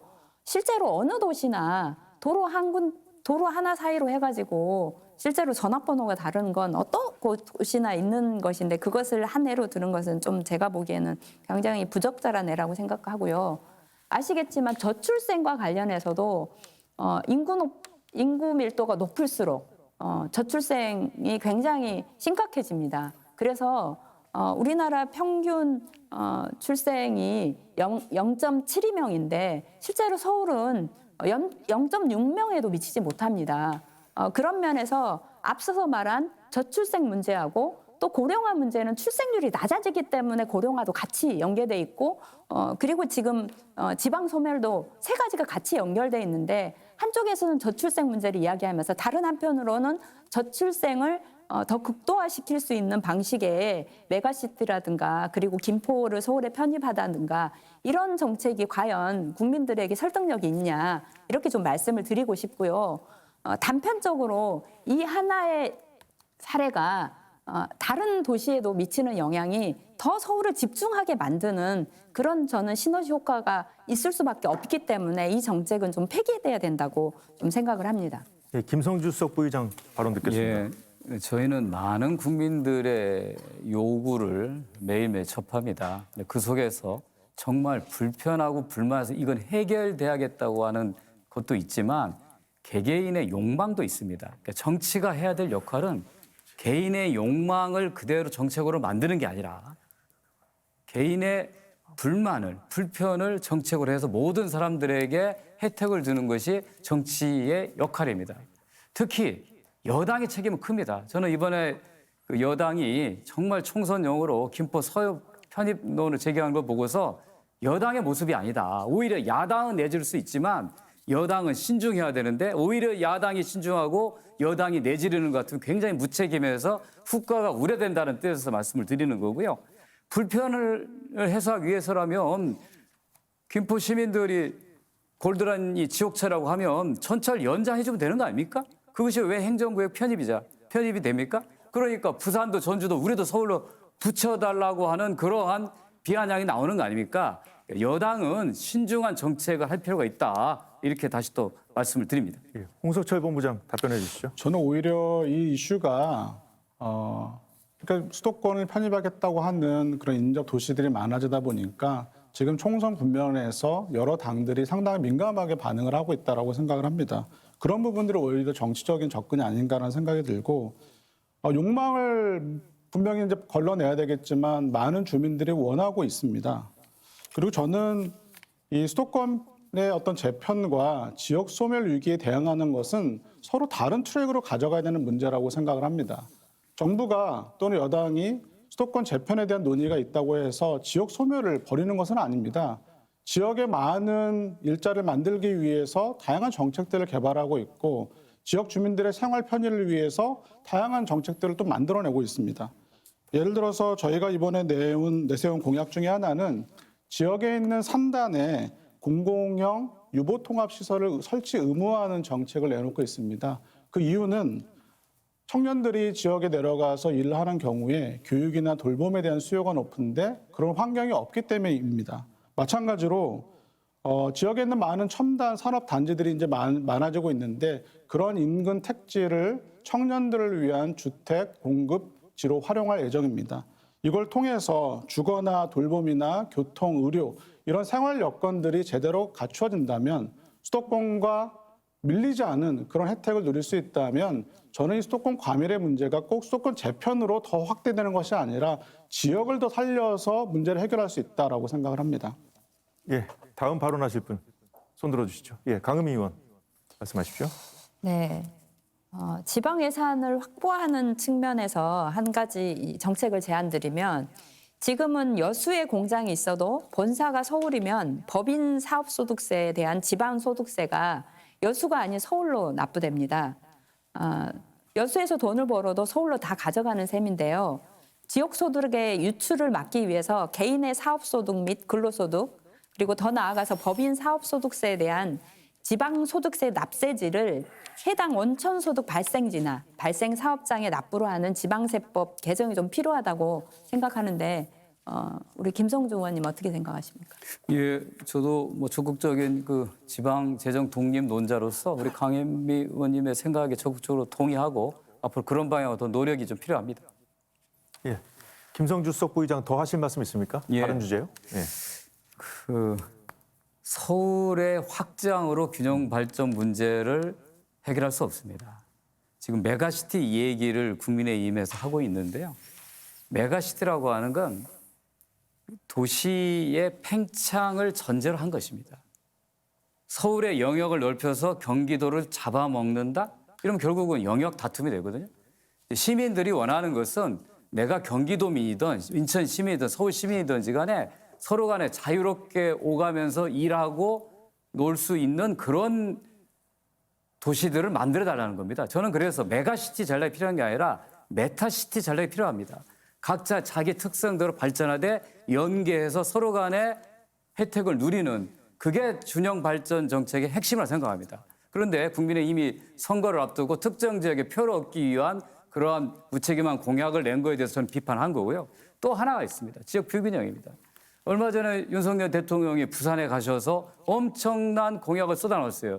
저는 그 공약을 보면서 국민의힘 부산시당이 한 건 줄 알았더니 용산 대통령실 보도 자료예요.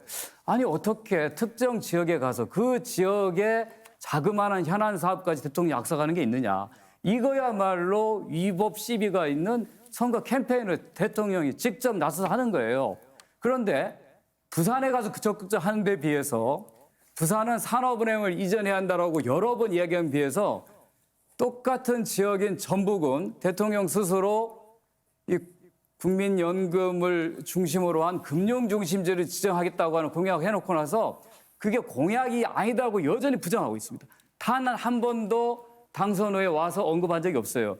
이와 같은 정부의 차별적인 대응이 균형 발전 정책에 대한 진실성 의심받게 하는 겁니다.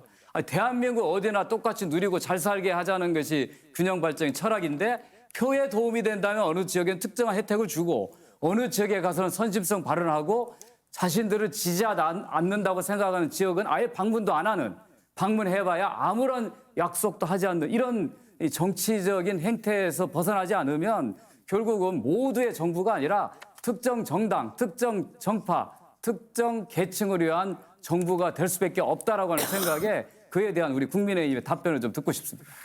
일단 홍석철 본부장에게 남은 시간이 얼마 안 돼서 강은미 의원 발언까지 좀 더 듣고 그 홍 본부장께 답변 기회 드리겠습니다. 네. 네. 지방 소멸과 관련해서 일자리 이야기를 많이 하고 있는데 실질적으로 4차 산업혁명과 AI가 발달하면서 대기업의 일자리를 창출하는 것은 점점 더 어려워지고 있다고 생각합니다. 그런 면에서 많은 유럽 사회에서는 실제로 사회적 경제를 굉장히 활성화하면서 새로운 방식의 일자리를 창출하는 방식들을 적극적으로 도모하고 있습니다. 그런 면에서 우리나라도 사회적 경제를 좀 더 활성화해서 지역에서 다양한 방식의 시민들이 모여서 돌봄을 비롯한 지역 활성화를 위한 사회적 경제를 좀 더 활성화시켜서 지역 일자리를 마련하는 방법도 반드시 포함돼야 된다고 생각을 하는데요.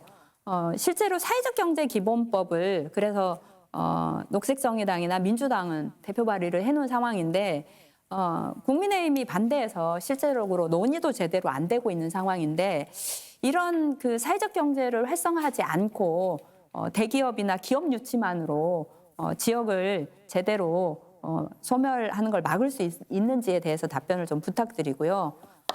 그래서 이제 정의당이 말하는 조달사업법이나 한국형 지역 재투자법 등과 관련해서는 이런 사회적 기업을 활성화하고 그리고 그 은행에서 발생하는 이익의 일정 부분을 지역 경제를 활성화하기 위한 그 투자기금을 마련해서 그 투자기금으로 지역을 활성화하기 위한 이런 정책들이 포함되어 있고요.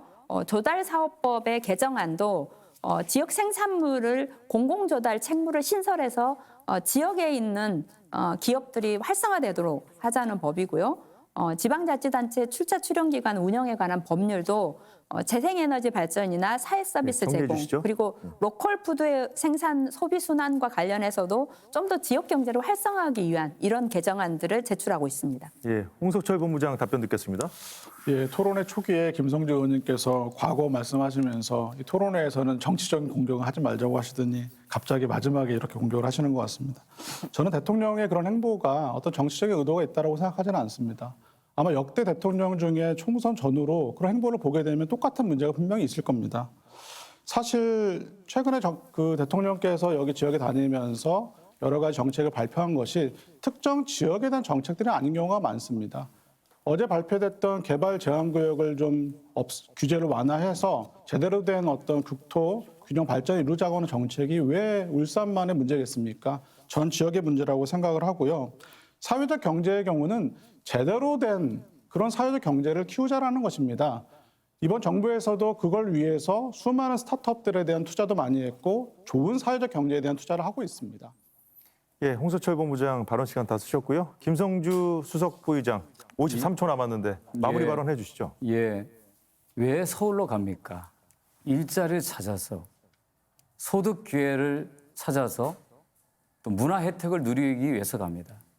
균형 발전 철학의 핵심은 대한민국 어디에 살던 동일한 권리와 혜택을 누리는 나라를 만든다는 것입니다. 서울로 가야만 취직이 되고 서울에 가서야만 성공할 수 있는 이런 현실을 바꾸는 것이 중요합니다. 저는 정말 균형 발전에 대해서 모든 사람들이 동의한다면 혁명적인 변화가 필요하다. 가장 먼저 나서야 될 것은 정부다. 정부의 진정성 있는 정책만이 이 서울 초집중 현상들을 완화하고 지역 모두가 잘 사는 그런 나라를 만드는 길이 될 것입니다. 민주당은 그 철학에 따라 움직일 것입니다. 예, 세 분 모두 주어진 시간 다 쓰셨고요. 오늘 주제에 대한 토론은 다 끝났습니다. 이제 마무리할 시간이 다 돼가는데요. 오늘 정책 토론회에서 못다한 말씀이나 강조하고 싶은 점들이 있으셨을 텐데 마무리 발언 기회를 끝으로 드리겠습니다. 발언 시간은 1분 30초씩입니다. 먼저 더불어민주당 김성주 정책위 수석부의장부터 해주시죠. 예, 위기의 시대입니다. 민생의 위기, 민주의 위기, 평화의 위기, 저출생 위기입니다. 이 위기에 대한 진단이 서로 다릅니다. 우리 민주당은 우리 사회의 불평등과 구조적인 문제를 해결하지 않고서는 앞으로 나갈 수 없다고 봅니다. 문제는 현 정부가 그와 같은 문제의식을 갖고 있느냐입니다.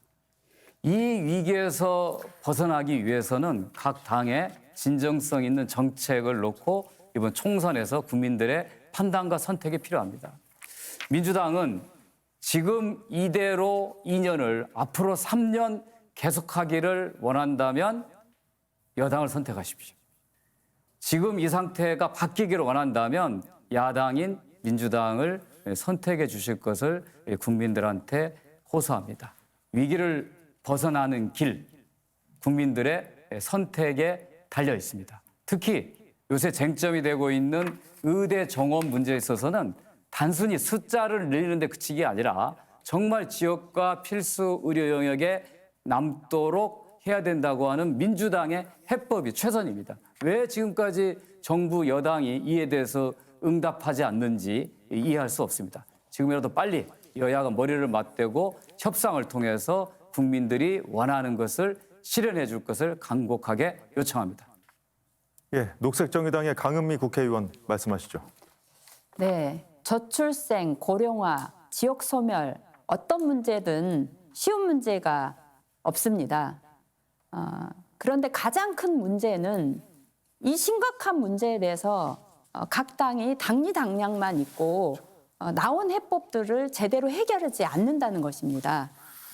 그래서 저는 이런 구체적으로 이 약속을 반드시 시행하기 위한 의지가 필요하다고 생각합니다. 노동구조개혁, 부동산 문제 해결, 이 구체적인 해결책 반드시 해결해야 합니다. 그리고 저출생 고령화 지역소멸 대책과 관련해서 이런 근본적인 문제를 해결하기 위한 초당적인 논의가 좀 필요하다고 생각을 하고요. 그래서 녹색정의당은 저출생 해결을 위한 노동주거불안 문제 반드시 해결하겠습니다. 양육, 노인 돌봄은 국가가 책임지겠다는 목표로 최선을 다하겠습니다.